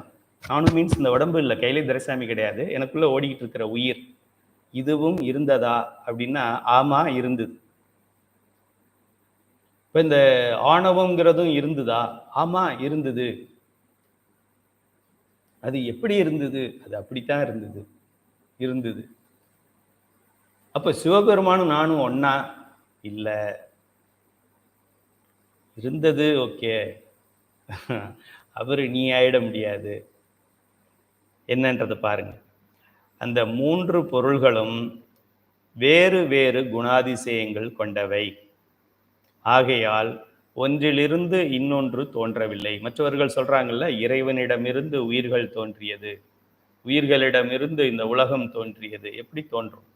இல்லை, வேற வேற பொருள்கள், வேற வேற குணாதிசயங்கள். ஒரு ஆப்பிள்ல இருந்து ஆரஞ்சு தோன்றியதுன்னு சொன்னா நம்ம நம்ப முடியுமா? வெண்டைக்காயிலிருந்து கத்திரிக்காய் தோன்றியது. வெண்டைக்காயிலிருந்து சின்ன வெண்டைக்காய் வரும், பெரிய வெண்டைக்காய் வரும். வெண்டைக்காயிலிருந்து கத்திரிக்காய் வந்துச்சுன்னா எப்படி வர முடியும்? ஒரு வெஜிடபிள் டு இன்னொரு வெஜிடபிளே வர முடியல. வெண்டைக்காயிலிருந்து ஏர்கிராஃப்ட் வந்ததுன்னு சொன்னா எப்படி நம்புறது? மூன்று பொருள்களும் வேறு வேறு குணாதிசயங்கள் கொண்டவை. ஆகையால் ஒன்றிலிருந்து இன்னொன்று தோன்றவில்லைங்கிறது கன்ஃபார்ம் ஆகுது. அதாவது இறைவனிடமிருந்து உயிர்கள் தோன்றவில்லை. குறித்து கொள்ளுங்கள். வேற ஏதாவது புத்தகங்களை படித்து குழப்பிக்காதீங்க. இதுவரைக்கும் குழப்பத்தில் இருக்கின்றவர்கள் இப்போ தெளிவு பெற்றுக் கொள்ளுங்கள். இன்று கூட நம்மளுடைய நேர்முக தேர்வில் ஒரு மாணவர் குறிப்பிட்டார், ஐயா நான் வேதாந்தமெல்லாம் படிச்சிருந்தேன், அங்கே இறைவன் தான் உயிர்களை படைச்சான்னு சொல்லியிருக்கு அப்படின்னு சொன்னார். இறைவன் உயிர்களை ஏன் படைச்சான்? இந்த கேள்விக்கு பதில் சொல்லணுமே. ஏன் இறைவன் எதுக்கு உயிர்களை படைக்கும்? ஓகே, சும்மா விளையாட்டா படைச்சாரு. விளையாட்டா எப்படி படைப்பார்? எதுல இருந்து படைச்சார்? அவரு ஜூம்னாரு, அதுல இருந்து வந்துருச்சு. எப்படி அதுவா வரும்? நெருப்பு இல்லாம புகையாது தம்பி, பால் இல்லாம டீ கிடையாது, அரிசி இல்லாம சாதம் கிடையாது. எப்படி அதுவா வரும்? சிவபெருமான் உலகத்தை படைக்கிறார், அது மட்டும் எப்படி படைக்கிறாரு? மாயையிலிருந்து படைக்கிறார், சும்மா படைக்கல. மாயையை யார் படைச்சா? மாயை ஏற்கனவே இருந்தது, அனாதிப்பொருள். வேற என்ன உனக்கு சந்தேகம்? யாரு எந்த மேடையில போனாலும் இந்த பாடத்தை மட்டும் நீங்க படிச்சுட்டாலே உலக அரங்கிலே நீங்க ஐரோப்பாவின் பார்லிமெண்ட்ல போய் இதை பேசலாம். யாருக்கும் பதில் சொல்ல முடியாத கேள்விகளுக்கு நீங்க பதில் சொல்லலாம். இறைவனிடமிருந்து உயிர்கள் தோன்றவில்லை, தோன்றுவதற்கு வாய்ப்பில்லை, தோன்ற வேண்டிய அவசியம் இல்லை. உயிர்களிடமிருந்து இறைவன் தோன்றவில்லை. பிள்ளைகளிலிருந்து அப்பா வந்தாருன்னு சொன்னா எப்படிப்பா? அப்பால இருந்து குழந்தை வந்தாருனால அது ஓரளவு நம்பலாம். பிள்ளைகிட்ட இருந்து அப்பா வந்தாருன்னு எப்படி சொல்றது? ஆக உயிர்களிடமிருந்து இறைவன் தோன்றவில்லை, இறைவன் மற்றும் உயிர்களிடமிருந்து மலம் தோன்றவில்லை. நான் ஒரு குழந்தை பெற்றுக்கிட்டேன். என்ன குழந்தை பெற்றுக்கிட்டீங்க? செங்கக்கல் பெற்றுக்கிட்டேன் அப்படியா சொல்லுவாங்க? என் பொண்ணுக்கு டெலிவரி ஆயிடுச்சு. அப்படியா? என்ன குழந்தை? செங்கக்கல் வந்திருக்கு. உங்க பொண்ணுக்கு? எங்க பொண்ணுக்கு ஒரு ஈஸி சேர் வந்திருக்கு அப்படியா சொல்லுவாங்க? டெலிவரியில் எப்படி அறிவுள்ள பொருளுக்கு ஒரு குழந்தை பிறந்தா அது எப்படி ஜடப்பொருளாக வரும்? ஆக இறைவனிடமிருந்து இந்த மலங்கள் தோன்றவில்லை என்பது தெளிவாகிறது. உயிர்களும் அறிவு பொருள், அதனால உயிர்களிடமிருந்தும் மலங்கள் தோன்றவில்லை என்பது நமக்கு தெரிகிறது. இருந்தாலும் நம்ம சைவ சித்தாந்த சுடர் பாடத்திலே பக்கத்துக்கு பக்கம் உதாரணம் கொடுத்துருக்கோம். இதுல முதல் உதாரணத்துல என்ன சொல்றோம்? எஜமான் நாய் கல். ஒரு ஒரு வீட்டில் எஜமான் இருக்காரு, வீட்டு ஓனர் இருக்காரு, ஒரு டாக் வளர்க்குறாங்க. அவங்க வீட்டில் ஒரு ஸ்டோன் இருக்குது. சும்மா ஒரு உதாரணத்துக்கு சொல்லியிருக்கேன். ஸ்டோனு, சேரு, டைனிங் டேபிள் எதை வேணாலும் வச்சுக்கலாம். ஒரு உயிரற்ற ஒரு ஜடப்பொருள் இருக்குது அப்படின்னு வச்சுக்குவோம். எஜமான்கிறவர் வேறு, ஒரு மனிதர். நாய்ங்கிறது ஐந்தறிவு உடைய இன்னொரு விலங்கினம். ஸ்டோன் என்பது அது உயிரற்ற ஒரு பொருள் அப்படின்னு உதாரணம் கொடுத்து இப்போ உங்களுக்கு புரியுது பாருங்க அப்படின்ற மாதிரி கொடுத்துருக்குறோம். இதுலேருந்து என்ன தெரியுது? அந்த ஓனர் என்ன பண்ணார், ஒரு குழந்தை பெற்றுக்கிட்டாரு. அந்த குழந்தை தான் நாய். நாய் ஒரு குட்டி போட்டுச்சு, அதுதான் இந்த டைனிங் டேபிள். இப்படி சொன்னால் எப்படி நம்ப முடியாதோ அதுபோல் இறைவனிடமிருந்து உயிர்கள் வந்ததுனாலும் நம்புகிற மாதிரி இல்லை, உயிர்களிடமிருந்து இந்த மலங்கள் தோன்றியதுனாலும் நம்புகிற மாதிரி இல்லை, மலத்திலிருந்து உயிர் வந்ததுன்னு சொன்னாலும் நம்புகிற மாதிரி இல்லை. எப்படி டைனிங் டேபிள் எங்கள் அப்பாவை டெலிவரி பண்ணிச்சுன்னு எப்படி சொல்கிறது? உங்கள் அப்பாவுக்கு அப்பா யார்? Dining table. அப்படியா சொல்ல முடியும்? டைனிங் டேபிள்லேருந்து அப்பா எப்படி வருவார்? ஸோ அதுவும் வாய்ப்பு இல்லை. ஆக இது 3 பொருள்களால் இருந்தாலும் ஒன்றிலிருந்து ஒன்று தோன்றவில்லை என்பது லாஜிக்கலாக காமன் சென்ஸில் பள்ளிக்கூடத்து பிள்ளைங்களுக்கு கூட நமக்கு புரிந்து கொள்ளக்கூடிய வகையிலே எளிமையாக இருக்கிறது. ஆக இறைவன், உயிர்கள், மலம் ஆகிய 3ம் அனாதி. அவை இடையில் தோன்றவில்லை. இப்போ ஒரு 1000 இயர்ஸ்க்கு முன்னாடி வந்தது, ஒரு 5000 இயர்ஸ்க்கு முன்னாடி வந்தது, ஒரு யுகம்னு சொல்றாங்களே 4.5 லட்சம் ஆண்டுகள், அந்த ஒரு யுகத்துக்கு முன்னாடி வந்தது. எந்த யுகத்துக்கு முன்னாடியும் இது இல்லை, எல்லா யுகங்களுக்கு முன்னாடியே இது வந்தது. நடுவுல தோன்றவில்லை. அவை தோன்றாத அல்லது தோற்றுவிக்கப்படாத பொருள்கள் என்பதால் தோற்றமில்லாத பொருள்கள் என்பதை அப்படி இருக்கிறதுனால இவற்றிற்கு அழிவு இல்லைன்னு சொல்றோம். தோன்றுகின்ற பொருள் தான் அழியும். ஒரு பொருளையும் நீங்க பார்த்தீங்கன்னா, ஒரு பிஸ்கட் பேக்கெட் எடுத்தீங்கன்னா அதில் டேட் ஆஃப் மேனுஃபேக்சரிங் கொடுத்துருப்பாங்க, பேட்ச் நம்பர் அதெல்லாம் இருக்கும். டேட் ஆஃப் மேனுஃபேக்சரிங் அல்லது மேனுஃபேக்சர்டு டேட்டுக்கு கீழேயே ஒரு டேட்டு கொடுத்துருப்பாங்க, டேட் ஆஃப் எக்ஸ்பைரின்னு கொடுத்துருப்பாங்க. Simple common sense. சைவ சித்தாந்தம் படிக்கிறதுக்கு நம்ம எங்கேயும் போக வேண்டாம். அன்றாட நம்ம வாழ்க்கையை நல்லா உன்னித்து கவனித்தால் எங்கே பார்த்தாலும் சைவ சித்தாந்தமாக இருக்கும். ஆக அந்த பொருள் தோற்றுவிக்கப்பட்ட தேதியிலிருந்து அதில் சில இதில் போட்டிருப்பாங்க, 6 மாதத்திற்குள் பயன்படுத்தவும், 3 மாதத்திற்குள் பயன்படுத்தவும், 1 மாதத்திற்குள் பயன்படுத்தினால் நல்லது அப்படின்னு போட்டிருப்பாங்க. ஏன்? இதெல்லாம் தோற்றுவிக்கப்பட்ட பொருள்கள், அதனால் ஒரு முறை அழிந்துவிடும். நமக்கு டேட் ஆஃப் பர்த் சொல்கிறாங்களே, அப்போ டேட் ஆஃப் டெத்து. இப்போ எங்கள் அப்பா அம்மாவுக்கு ஒரு ஃபோட்டோ வச்சுருக்குறோம், அந்த ஃபோட்டோவில் தோற்றம் ஒரு டேட் போட்டிருக்கு, மறைவு அதுக்கு ஒரு டேட் போட்டிருக்கு. அப்போ தோற்றம் போடும் பொழுதே நமக்கு இடம் விட்டு போடணும், இடது பக்கத்தில் போட்டு வைக்கணும், சென்டரில் போடக்கூடாது ஃபோட்டோவில். ஏன்னா மறைவுன்னு ஒன்று போட போகிறோம், நம்ம இருக்கிறோமோ இல்லையோ டேட் வரும் அப்படிங்கிறது நமக்கு தெளிவாக தெரிய வேண்டும். ஆக தோன்றிய பொருள் அழியும், தோன்றாமல் இருக்கின்ற பொருள் அழியாது. ஆக தோற்றமே இல்லை இந்த 3 பொருள்களுக்கும். பதி, பசு, பாசம் இந்த 3க்கும் தோற்றம் இல்லை என்பதால் அழிவு இல்லை என்று நாம் சொல்கின்றோம். இப்படித்தான் நீங்க சொல்லணும். அனாதி அப்படின்னா அன்கூட்டல் ஆதி. அது என்ன சொல்லுது? தோற்றம் இல்லைன்னு தான் சொல்லுது. தோற்றம் இல்லாததால் அழிவு இல்லைன்னு நம்ம லாஜிக்கா கொண்டு வர்றோம். ஆதியும் மந்தமும் இல்லாரும் பேரும் சோதியையாம் பாட கேட்டேயும் வாழ்த்தடங்கன் மாதே வளருதியோ வன்செவியோனின் செவிதான். ஆதியும் அந்தமும் இல்லாரும் பெரும் சோதியார். சைவ சித்தாந்தத்தை பாட்டா பாடினா திருவாசகம், படித்தா சிவஞான போதம், பாடினா திருவாசகம். ஆதியும் அந்தமும் இல்லா அரும் பெரும் சோதியை. ஆதியும் இல்லாதவன், அந்தமும் இல்லாதவன். ஒரு நாள் சிவபெருமான் செத்து போயிட்டார் அப்படின்னு டிவியில் சொல்லுவாங்க, உடனே எல்லாரும் RIP RIP RIP RIP rest in peace, rest in peace. அன்னாரின் ஆத்மா சாந்தி அடைய அனைவரும் 2 நிமிடம் வாழ்த்துகிறோம். அன்னார் இறைவன் திருவடியை சென்று அடையுமாறு வேண்டுகிறேன். சிவபெருமானுக்கு போட முடியுமா அது மாதிரி? சிவபெருமான் எப்படி சாவார்? ஒரு நல்ல செய்தி என்ன என்றால், நமக்கும் சாவு கிடையாது, நம்ம உயிருக்கும் சாவு கிடையாது. ஏன்? சிவபெருமானே சாக மாட்டாரு, நம்மளும் அவர் மாதிரி தான், அதனால சாக மாட்டோம். அதனால நமக்கு என்றும் வாழ்க்கை, இந்த வாழ்க்கை போனால் தூக்கி போடுங்க, வர்ற வாழ்க்கையை நல்ல வாழ்க்கையை பயன்படுத்திக்கும். இந்த வாழ்க்கையில் இருக்கிற குறையை நினைச்சு இந்த வாழ்க்கையை வீணாக்கிடாது. இந்த வாழ்க்கையில் இருக்கின்ற குறையை நினைத்து இந்த வாழ்க்கையில் இருக்கின்ற துன்பத்தை அனுபவித்து அடுத்த வாழ்க்கையை இன்ப வாழ்க்கையாக மாற்றிக்கொள்ளணும். அதான் புத்திசாலித்தனம். இந்த வாழ்க்கையில் இருக்கிற துன்பத்தை நினைச்சு இந்த வாழ்க்கையை அழிச்சிக்கிறதுலையோ இதுல இன்னும் துன்பத்தை சேர்க்கறதுலையோ அது முட்டாள்தனம். இந்த வாழ்க்கை போனா போயிட்டு போகுது. Get lost, I will get one more life. மனைவி சரியில்லை, கெட் லாஸ்ட். கணவன் சரியில்லை, கெட் லாஸ்ட். குழந்தை சரியில்லை, கெட் லாஸ்ட். சாம்பார் கெட்டு போச்சு, கெட் லாஸ்ட். என்ன இப்ப கெட்டு போச்சு? சிவபெருமான் இருப்பாரு, நம்மளும் இருப்போம். இந்த உடல் மாறிக்கிட்டே இருக்கும். நான் இந்த ஷர்ட் மாத்திக்கிட்டே இருக்கேன். இந்த கிளாஸ்க்கு முன்னாடி வேற ஷர்ட் போட்டிருந்தேன், இந்த கிளாஸ்க்கு இது போட்டிருக்கேன், எனக்கு வகுப்பு முடிஞ்ச உடனே வேற ஷர்ட் போட்டிருக்கேன். அது போல இந்த உடலை இந்த பாடியை நம்ம மாத்திக்கிட்டே இருக்கோம். முன்னால வேற வச்சிருந்தேன், இப்ப கைலை துரைசாமி வச்சிருக்கிறேன், வேற அடுத்த முறை வேற ஏதாவது வச்சிருப்பேன். அதைத்தான் மாத்துவோமே தவிர உள்ள ஓடிக்கிட்டு இருக்கிற உயிர் இருக்கத்தான் போது. சிவபெருமான் இருக்கிற வரைக்கும் நம்ம இருப்போம், சிவபெருமான் என்றும் இருப்பார். அதனால நாமும் என்றும் இருப்போம். எவ்வளோ ஒரு ஸ்டேட்டஸ் பாருங்க. இனிமேல் நம்ம எதுக்கும் கவலைப்பட வேண்டாம். ஐயோ போச்சேன்னு நினைக்க வேண்டாம். திரும்ப வரும் பார்த்துக்கலாம் அப்படின்னு நினைக்கணும். தோன்றிய பொருள்தான் அழியும், தோற்றமில்லாத பொருள் அழியாது. இறைவன், உயிர்கள், மலம், பதி, பசு, பாசம் என்ற 3 பொருள்களும் இன்னும் கோடி ஆண்டுகள் கிபி 2000 இல்லை, கிபி 4000 இல்லை, கிபி 5000 இல்லை, இன்னும் நமக்கு என்ன சொல்ல தெரியுமோ. நீங்க ஒரு சூப்பர் கம்ப்யூட்டரை வச்சு ஆர்டிஃபிஷியல் இன்டெலிஜென்ஸ்ல ஆட் crores of 0 அப்படின்னு போட்டு நீங்க ஒரு நம்பரை புதுசா கண்டுபிடிச்சு that is 10 to the power of infinite அப்படின்னு ஒரு வருஷத்தை நீங்க சொன்னாலும் அந்த வருடத்திலும் சிவபெருமான் இருப்பார், நீங்கள் இருப்பீர்கள், நான் இருப்பேன், அனைத்து உயிர் கூட்டங்களும் உயிருடன் இருக்கும். இது எப்படி இருக்கு? அப்புறம் ஏன் கவலைப்படுறோம்? இந்த வாழ்க்கை போனா போயிட்டு போகுது. இந்த வாழ்க்கையில குழந்தை இல்லையா, போயிட்டு போகுது. அடுத்த வாழ்க்கையில 7 குழந்தை பெற்றுட்டு போறது என்னப்போ? இந்த வாழ்க்கையில கல்யாணம் ஆகலை, அடைச்சி இப்போ அடுத்த வாழ்க்கையில 2 கல்யாணம் பண்ணிக்கிறோம் என்னப்போ? என்ன, what is the loss? You have many more chance, thousands of chance. ஏன் நமக்கு இறப்பு என்பதே இல்லைம்மா.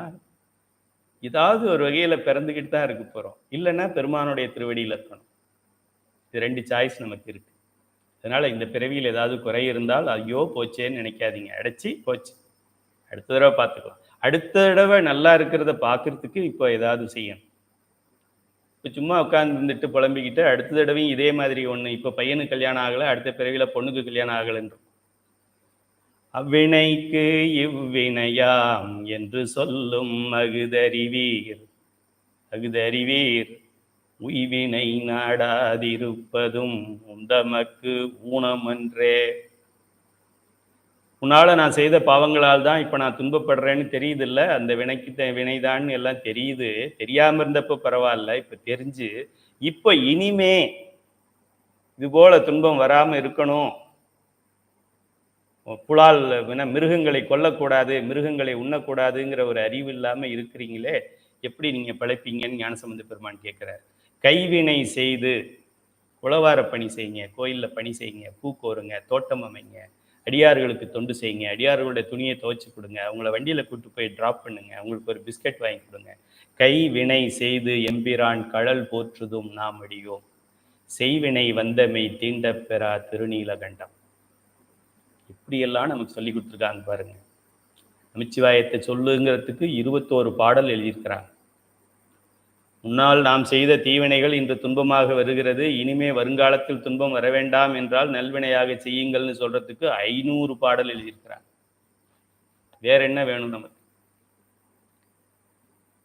இறைவன், உயிர்கள், மலம் என்ற 3 பொருள்களும் இன்னும் கோடி ஆண்டுகள், லட்சம் கோடி ஆண்டுகள், கோடி கோடி ஆண்டுகள், கோடி கோடி கோடி கோடி கோடி கோடி கோடி கோடி கோடி கோடி கோடி ஆண்டுகள் ஆனாலும் அழியாது.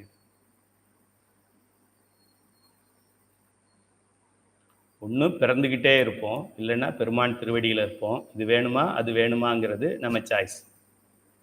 சைவ சித்தாந்தம் படிக்கலாமா, சினிமாவுக்கு போகலாமா அப்படிங்கிறது எப்படி நம்ம சாய்ஸோ, அதுபோல் இறைவன் திருவடியில் பேரானந்தத்தில் வீச்சு இருக்க வேண்டுமா, இல்லை இந்த நாய்கள்கிட்ட எல்லாம் நம்ம கிடந்து கஷ்டப்படணுமா அப்படிங்கிறது நம்மளுடைய சாய்ஸ். சத்காரியவாதம், சைவ சமயத்தின் அடிப்படை கொள்கை சத்காரியவாதம் என்பது சத் என்றால் உண்மை என்று பொருள், நிலையானது என்று பொருள், அழிவில்லாதது என்று பொருள், மாற்றம் இல்லாதது என்று பொருள். ஆக என்றும் உள்ள பொருள். மாற்றமே இல்லை அப்படின்னா எது? அழியாத பொருள் எது? சத். காரியம் என்பது காரியப்படுத்துதல், செயல்படுத்துதல். வாதம் என்பது இது ஒரு கொள்கை.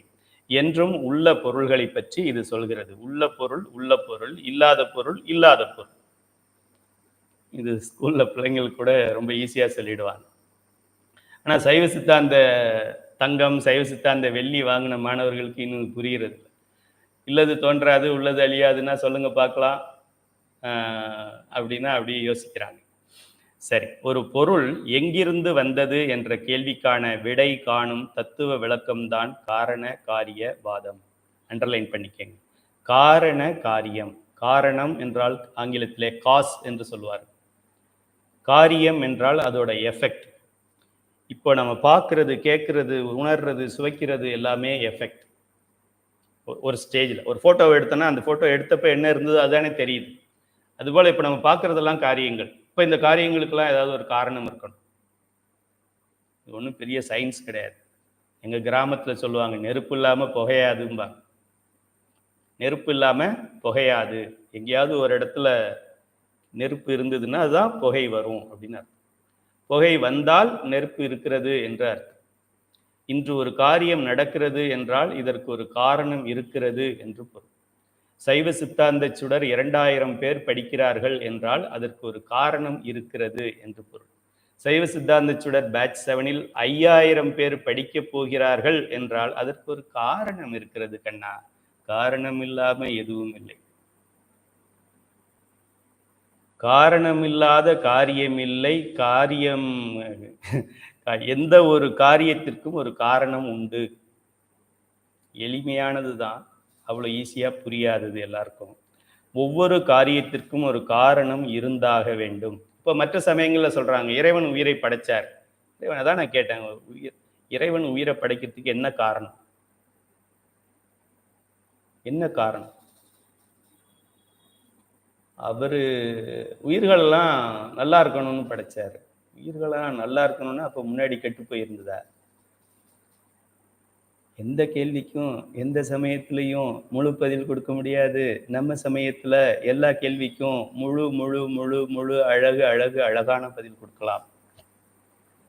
அப்படி சிறப்பாக சொல்லப்பட்டிருக்கிறது. இப்போ ஒவ்வொரு காரியத்திற்கும் ஒரு காரணம் இருந்தாக வேண்டும். காரண காரிய உறவு என்று இதைத்தான் சொல்கின்றோம். காரண காரிய உறவு அப்படின்னு நம்ம இதை சொல்கின்றோம். நெருப்பு இல்லாமல் புகையாது. அது குறித்து வச்சுக்கோங்க. நான் சொல்கிற உதாரணங்களை அப்பப்போ குறிச்சிக்கோங்க. அதுலேயே உங்களுக்கு எல்லாம் புரிஞ்சு போயிடும். இங்கே ஒரு உதாரணம் கொடுத்துருக்குறோம்.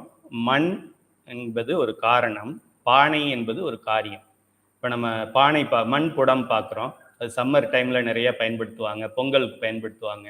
இந்த மண் பானையை பார்க்கும் பொழுது நமக்கு என்ன தோன்றுகிறது என்றால், இந்த பானை ஒரு ஃபினிஷ்டு ப்ராடக்ட்.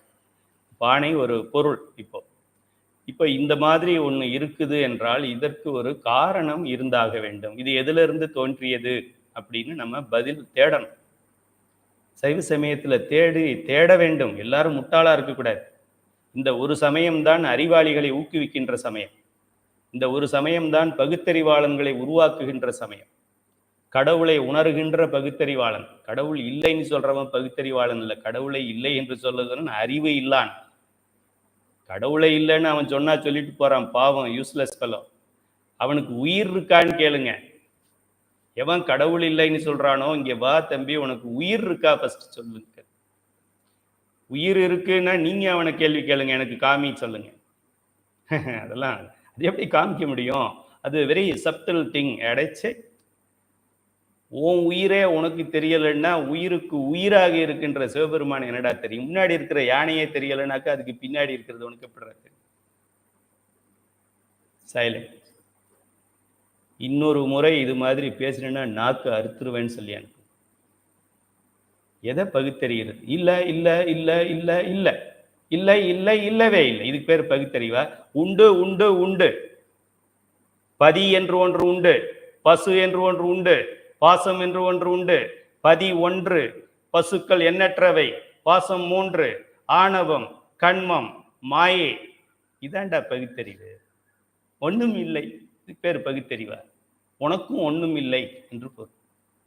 எவனும் பகுத்தறிவாளன் என்ற பெயரிலே கடவுள் இல்லை என்று சொல்வதை அனுமதிக்காதீர்கள். இந்த பாடத்துல சேர்த்து விடுங்க, பேட்ச் 7ல. அவன் மண் தான் பானையாகிறது, இது எல்லாருக்கும் தெரிஞ்ச விஷயம்தான். பானை ஒரு காலத்துல திரும்ப மண்ணா கூட ஆகும்.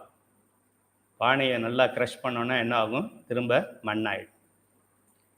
இப்போ ஒரு பானையை பார்க்கும் பொழுது இதற்கு ஏதாவது ஒரு காரண பொருள், மூலப்பொருள்னு சொல்லுவாங்க. ஒரு உதாரணத்துக்கு சொல்றேன். ஒரு தோசையை பார்த்தா நமக்கு இப்படி சொன்னதான் நமக்கு புரியுது. தோசையை பார்த்த உடனே நமக்கு என்ன தெரியணும்? அது மசால் தோசையா, ரோஸ்டா, கீ ரோஸ்டா, அப்படி பார்க்கக்கூடாது. தோசையை பார்த்த உடனே இதுக்கு அரிசியும் உளுந்தும் இருந்திருக்க வேண்டும், சத்காரியவாதம் அப்படின்னு பார்க்கணும். இதுதான் சைவ சித்தாந்த மாணவனுடைய அறிவு. அப்படின்னு டேஸ்ட் பார்க்கறதுக்கு பேர் சத்காரியவாதம் இல்லை. இதற்கு ஒரு அரிசியும் உளுந்தும் இருக்க வேண்டும். அரிசி என்று ஒன்று இருந்திருந்தால் அதற்கு ஒரு நெல் இருந்திருக்க வேண்டும். நெல் என்ற ஒன்று இருந்திருக்க வேண்டும் என்றால் அதற்கு நெல் பயிர் என்று ஒன்று இருந்திருக்க வேண்டும். நெல் பயிர் என்று ஒன்று இருந்திருக்க வேண்டும் என்றால் அதற்கு நெல் என்ற ஒரு விதை இருந்திருக்க வேண்டும். இதுதான் பகுத்தறிவு. நெல் இல்ல, அரிசி இல்ல, தோசை இல்ல, இது சொல்றதுக்கு பேர் பகுத்தறிவு. உள்ளதே தோன்றும், இல்லது தோன்றாது. உள்ளது அழியாது, இல்லது தோன்றாது. எப்படி வேணாலும் சொல்லலாம். ஏன் ரெண்டையும் நான் கொடுத்துருக்கேன்னா, ஒரு சில நூல்கள்ல உள்ளதே தோன்றும், இல்லது தோன்றாது அப்படின்னு இருக்கும். வேற சில நூல்கள்ல உள்ளது அழியாது, இல்லது தோன்றாது அப்படின்னு இருக்கும். சில நூல்கள்ல இந்த ஆர்டர் மாற்றி இருக்கும். இல்லது தோன்றாது, உள்ளது அழியாது அப்படின்னு இருக்கும். எதுவா இருந்தாலும் அது சொல்ல வருகின்ற பொருள் நெருப்பு இல்லாம புகையாது அப்படிங்கிறது தான். நம்ம இதை புரிஞ்சுக்கிறோமோ இல்லையோ, நெருப்பு இல்லாம புகையாது அப்படிங்கிறத நம்ம தெரிந்து கொண்டால் போதும். இருந்தாலும் இந்த சைவ சித்தாந்த சுடர் என்றாலே இது ஒரு உதாரண சுடர் என்று பெயர். சைவ உதாரண சுடர். பக்கத்துக்கு பக்கம், பேராகிராஃபுக்கு பேராகிராஃப் ஒரு உதாரணம் கொடுத்துட்டு வரோம். இப்போ புத்தகத்துல கொடுத்துருக்கிறது தவிர நான் ஒரு 50 உதாரணம் உங்களுக்கு புதுசா சொல்லிக்கிட்டே இருக்கிறேன். இது முழுவதும் உதாரண படிப்புன்னு சொல்லலாம். இருக்கிறதே 100 பக்கம். அதுல 60 பக்கத்துக்கு உதாரணம் இருக்கு. இப்போ பாருங்க, இதுக்கும் ஒரு உதாரணம் இருக்கு. இப்போ சத்காரியவாதம் அப்படிங்கிறது சயின்டிஃபிக்கலா சொல்லுங்கன்னு கேட்பான். Science crawling baby. சயின்ஸுக்கு என்ன தெரியும்? சயின்ஸுக்கு எப்படி சிவபெருமான தெரியும்? சயின்ஸுக்கு நிலால தண்ணி இருக்கா இல்லையான்னு தெரியாது. நிலாவை எவன் படைச்சான்னு எப்படி தெரியும்? இந்த சயின்ஸை கொண்டு நம்ம வளர்க்க முடியாது. என் பேர குழந்தை இருக்கு, கை குழந்தை. அந்த குழந்தைய தூக்கி வச்சுக்கிட்டு உங்க தாத்தாவுக்கு சைவ சித்தாந்தம் தெரியுமா அப்படின்னு கேட்டா அது என்ன சொல்லும்? ஹே ஹே அப்படி. உடனே குழந்தை சொல்லிடுச்சு கைலை தரிசாமிக்கு சைவ சித்தாந்தம் தெரியாதுன்னு சொல்லிடுச்சு அப்படின்னு சொல்ல முடியுமா? அதுக்கு இருக்கிற அறிவுக்கு அது சொல்லிச்சு. எனக்கு இருக்கிற அறிவு என்னகிட்ட கேளு, என்னை பற்றி தெரிஞ்சவனை கேளு, என்னுடைய குருநாதர்கிட்ட கேளு, கந்தசாமி ஐயா இருக்காங்க, அவர்கிட்ட போய் கேளு. என் பேரண்ட்ட கேட்டா அவனுக்கு என்ன தெரியும் சைவ சித்தாந்த அறிவு பற்றி? சிவபெருமானை பற்றி சயின்ஸுக்கிட்ட கேட்டால் சயின்ஸ் எப்படி சொல்லும்? சயின்ஸுக்கு தெரிஞ்சதை தான் சயின்ஸ் சொல்லும். சயின்ஸு எவ்வளோ டெலஸ்கோப் கண்டுபிடிச்சிருக்கிறாங்களோ அது வரைக்கும் காமிக்கும். வேற என்ன காமிக்கும்? ISRO நாசாவெல்லாம் ஆரம்பிக்கிறதுக்கு முன்னாடியே பாம்பு பஞ்சாங்கம் நம்ம ஊர்ல இருந்தது. அது எப்படி வந்தது? கிரக பயிற்சி எல்லாம், சனி பயிற்சி, ராகு கேது பயிற்சி எல்லாம் பஞ்சாங்கத்துல போட்டிருக்கு. பஞ்சாங்கத்தை பார்த்து தான் பில்டிங் கட்டினாங்க அந்த ரிசர்ச் சென்டருக்கெல்லாம். அது எப்படி வந்தது? சயின்டிஃபிக்கா வந்ததா? அருளாளர்கள் சொன்னா கண்ணை மூடிக்கிட்டு ஏத்துக்கணும். ஏன்னா அவங்க அருளாளர். ஆற்றல் மாறா கோட்பாடு என்று நம்ம இயற்பியல்ல ஒரு கோட்பாடு இருக்கிறது.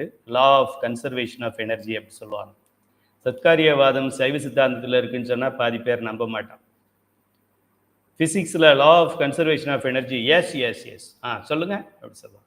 Energy can neither be created nor டெஸ்ட்ராய்டுன்னு இருக்கு. அப்படின்னா என்னடா? ஆற்றலை ஆக்கவோ அழிக்கவோ முடியாது. அதுதான் சத்காரியவாதம். அதான் அனாதி. ஆற்றல் தான் அனாதி. அதனாலதான் ஆற்றலை ஆக்க முடியல, ஆற்றலை அழிக்க முடியல. ஆற்றலை it can be transferred from one form to another form. Mechanical எனர்ஜியை எலக்ட்ரிக்கல் எனர்ஜியா மாற்றலாம். இப்போ மேலே என்ன ஆகிட்டு இருக்கு? எலக்ட்ரிக்கல் எனர்ஜி மெக்கானிக்கல் எனர்ஜியா, மெக்கானிக்கல் எனர்ஜியை எலக்ட்ரிக்கலாக மாற்றலாம், எலக்ட்ரிக்கலை எலக்ட்ரானிக்ஸாக மாற்றலாம், எலக்ட்ரானிக்ஸை ஆர்கானிக்ஸாக மாற்றலாம். மாற்றி மாற்றி போடலாமே தவிர energy can neither be created நார் டெஸ்ட்ராய்டு. எனர்ஜி என்றால் தமிழிலே சக்தி என்று பெயர். அவளைத்தான் நாம் படிக்கின்றோம். மறைக்கும் சக்தி, அருளும் சக்தி. நமச்சிவாயத்திலே துவக்கமே அவதான் வரும். இந்த சக்தியை ஆக்கவும் முடியாது, அழிக்கவும் முடியாதுன்னு சைவ சித்தாந்தத்திலே அருளாளர்கள் சொன்னா நமக்கு ஏத்துக்கிற அறிவு வரல. ஆனா சயின்ஸ் புத்தகத்துல 3ஆம் கிளாஸ் புத்தகத்துல போட்டா அதை நம்ம ஏற்றுக்கொள்கிறோம். உயிர்கள் எண்ணற்றவை, புல்லாய் பூடாய் புழுவாய் மரமாய் பல் விருகமாய் பறவையாய் பாம்பாய்ன்னு மாணிக்கவாசகர் சொல்லி சிவபெருமான் எழுதினால் அதை நாம் நம்ப மறுக்கிறோம். டார்வின் சொல்றாரு உயிர்களுக்கு ஜீவராசிகளுக்கு ஜீவன் இல்லைன்னு சொல்றாரு. உயிரினங்களுக்கு உயிர் இல்லைன்னு டார்வின் சொல்றாரு. அதை நம்ம ஏத்துக்கிறோம், புத்தகத்துல போடுறோம். மெய்தான் அரும்பி விதிர் விதிர்த்துங்கிற பாடல் இருந்ததை புத்தகத்துல இருந்து எடுத்துடுறோம். இதுக்கு பேரு முற்போக்கு சிந்தனைன்னு பேரா. இதுதான்டா பிற்போக்கு சிந்தனை. எது முற்போக்கு சிந்தனை? முற்போக்குன்னா முன்னாடி என்ன பொருள் இருந்ததோ அந்த சிந்தனை தான் முற்போக்கு சிந்தனை. பின்னாடி என்ன பொருள் இருக்குமோ, காலங்கடந்து எந்த பொருள் இருக்குமோ அதுதான் சிந்தனை. எப்படி இந்த பேர் வைக்கிறீங்க? எல்லா நல்ல பேரெல்லாம் தவறாக பயன்படுத்தி வைத்து நம்மை முட்டாளாக்கி கொண்டிருக்கிறார்கள் கடந்த ஒரு 40-50 ஆண்டுகளாக. பகுத்தறிவாளன், முற்போக்கு சிந்தனை. எது முற்போக்கு சிந்தனை? எனக்கு உயிரில்லை என்று சொல்லுவது முற்போக்கு சிந்தனையா? இது உயிரற்ற பொருள், நான் ஜீவராசி, நான் உயிர் உள்ள பொருள், ஆனால் எனக்கு உயிர் இல்லை. இவனுக்கு பேர் அறிவாளியா? ரொம்ப எது உண்மை எது பொய்ங்கிறத நீங்க தெரிந்து கொள்ள வேண்டும். அதனால கொஞ்சம் அழுத்தம் திருத்தமா சொல்றேன். அது ஆற்றலை ஆக்கவோ அழிக்கவோ முடியாது. ஒரு வகை ஆற்றல் மறைந்தால் அது இன்னொரு வகை ஆற்றலாக வெளிப்படும். அதுக்கு உதாரணம், அதுக்கு ஒரு உதாரணம் அடக்கம். ஏற்கனவே சத்காரியவாதத்துக்கு உதாரணம் தான் ஆற்றல் மாறா கோட்பாடு, லா ஆஃப் கன்சர்வேஷன் ஆஃப் எனர்ஜியே ஒரு உதாரணம் தான். அந்த உதாரணத்துக்கு ஒரு உதாரணம் நமக்கு புரிகிற மாதிரி, ஏன்னா எல்லாரும் நம்ம சயின்ஸ் பிசிக்ஸ் படிச்சிருக்க மாட்டோங்கிறதுனால வீட்டில இருந்து ஒரு உதாரணம். பாலில் உரைமோர் விட்டால் தயிர் தோன்றும். வீட்டில் அம்மா என்ன பண்றாங்க, பால் நல்லா காய்ச்சிட்டு ஆறுன பிறகு அதுல கொஞ்சம் உரமோர் வச்சுட்டு படுக்கிறாங்க. காலையில பார்த்தா அது தயிராகி இருக்கிறது. பாலில் உரைமோர் விட்டால் தயிர் தோன்றும். அதே பக்கத்துல இன்னொரு கப்ல நார்மல் வாட்டர் தண்ணியை பிடிச்சி வச்சு அதுலேயும் கொஞ்சம் உரைமோர் ஊற்றி, உரைமோர்னு சொல்றாங்கல்ல, கொஞ்சம் அந்த உரைமோர் அந்த வாட்டர்லையும் தண்ணியிலையும் ஊற்றிட்டு படுக்குங்க. ஒரு சைடு பால்லையும் இன்னொரு கப்பில் வாட்டர்லையும் ரெண்டுத்துலையும் உரைமோர் ஊற்றிட்டு படுத்தா காலையில் எழுந்து பார்த்தால் ரெண்டும் தயிராக இருக்குமா இல்லை ஒன்று தான் தயிராக இருக்குமாங்கிறது உங்கள் எல்லாருக்குமே தெரியும்.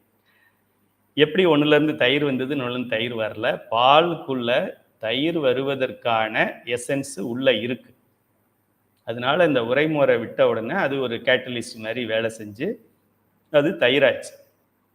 இந்த நீரிலே அந்த அந்த ஆற்றல் இல்லை. அதனால நீங்கள் உரைமோர் கொஞ்சமாக விட்டாலும் 1 லிட்டர் உரைமோர் தயிரை நீ அதில் ஊற்றினாலும் அது புது தயிராக வராது. ஆக எதில் இருக்கிறதோ எது இருக்கிறதோ அதுதான் வெளிப்பட்டு தோன்றும். எது இல்லையோ அது வெளிப்பட்டு தோன்றாது. இல்லது இல்லை, உள்ளது உண்டு. இதுதான் சத்காரியவாதம்னு பேர். இந்த ஒரு பொருளை வைத்துக்கொண்டு இந்த உலகத்தில் இருக்கின்ற அனைத்து சந்தேகங்களுக்கும் நீங்க பதில் சொல்லலாம். அத்துணை அறிவாளிகளையும் ஒரு மேடையில் உட்கார வச்சு சத்காரியவாதம் பற்றி நீங்க சொன்னீங்கன்னா எல்லாம் சைலண்டா இருக்கும். எந்த கேள்வியை வேணாலும் யார் வேணாலும் கேட்கட்டும். சிவபெருமான் எப்படி தோன்றிய, சத்காரியவாதம் பதில் சொல்லும். உலகம் எப்படி தோன்றியது, சத்காரியவாதம் பதில் சொல்லும். பூமி ஏன் சுத்துகிறது, சத்காரியவாதம் பதில் சொல்லும். நம்ம சொல்ல வேண்டாம், 2 லைன்ல சொல்லும்.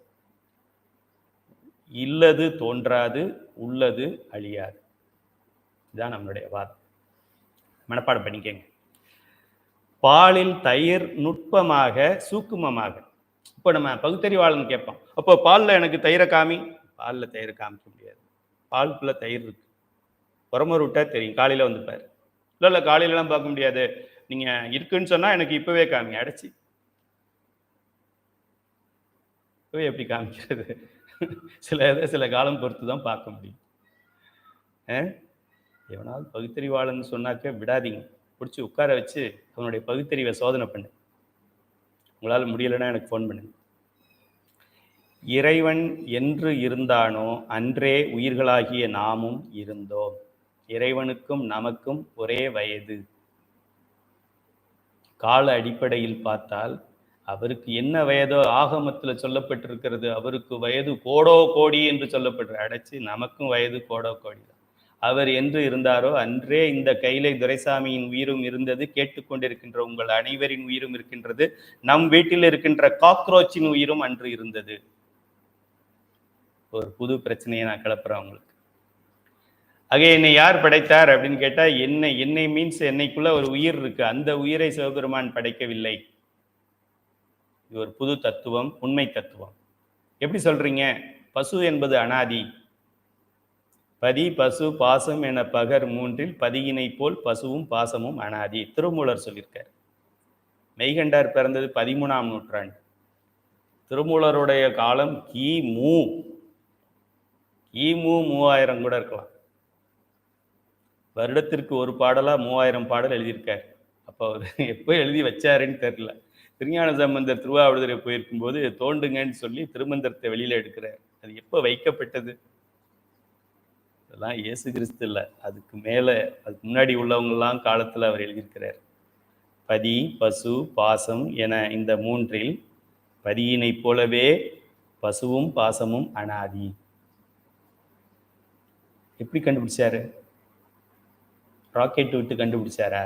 PSLV சேட்டலைட் 1 விட்டு கண்டுபிடிச்சாரா? ஜேம்ஸ் வெப் டெலஸ்கோப் JWTS உலகத்திலே இன்னைக்கு பெரிய லேட்டஸ்ட் டெலஸ்கோப் அதுதான். அந்த டெலஸ்கோப் வச்சு கண்டுபிடிச்சாரா? அந்த டெலஸ்கோப்பால் கண்டுபிடிக்க முடியாத ஒரு காரியத்தை இங்கே நம்ம ஊரில் திருவாவடுதுறையில் உட்காந்துக்கிட்டு வெறும் கோவணத்தை மட்டும் கட்டி கொண்டு எப்படி கண்டுபிடிச்சார் ஒருத்தர் பள்ளிக்கூடத்துக்கு போகாம? அதுதான் அருள், அதுதான் திருவருள். நம்ம அதுக்குத்தான் முயற்சிக்கிறோம். அது நமக்கு கைவர பெற்று விட்டது என்றால் இந்த MBBS MB BE எல்லாம் நமக்கு ஜுஜுபி. திருவருள் கைவர பெற வேண்டும். அதுக்குதான் இந்த பயணத்தை நாம் தொடர்ந்திருக்கிறோம்.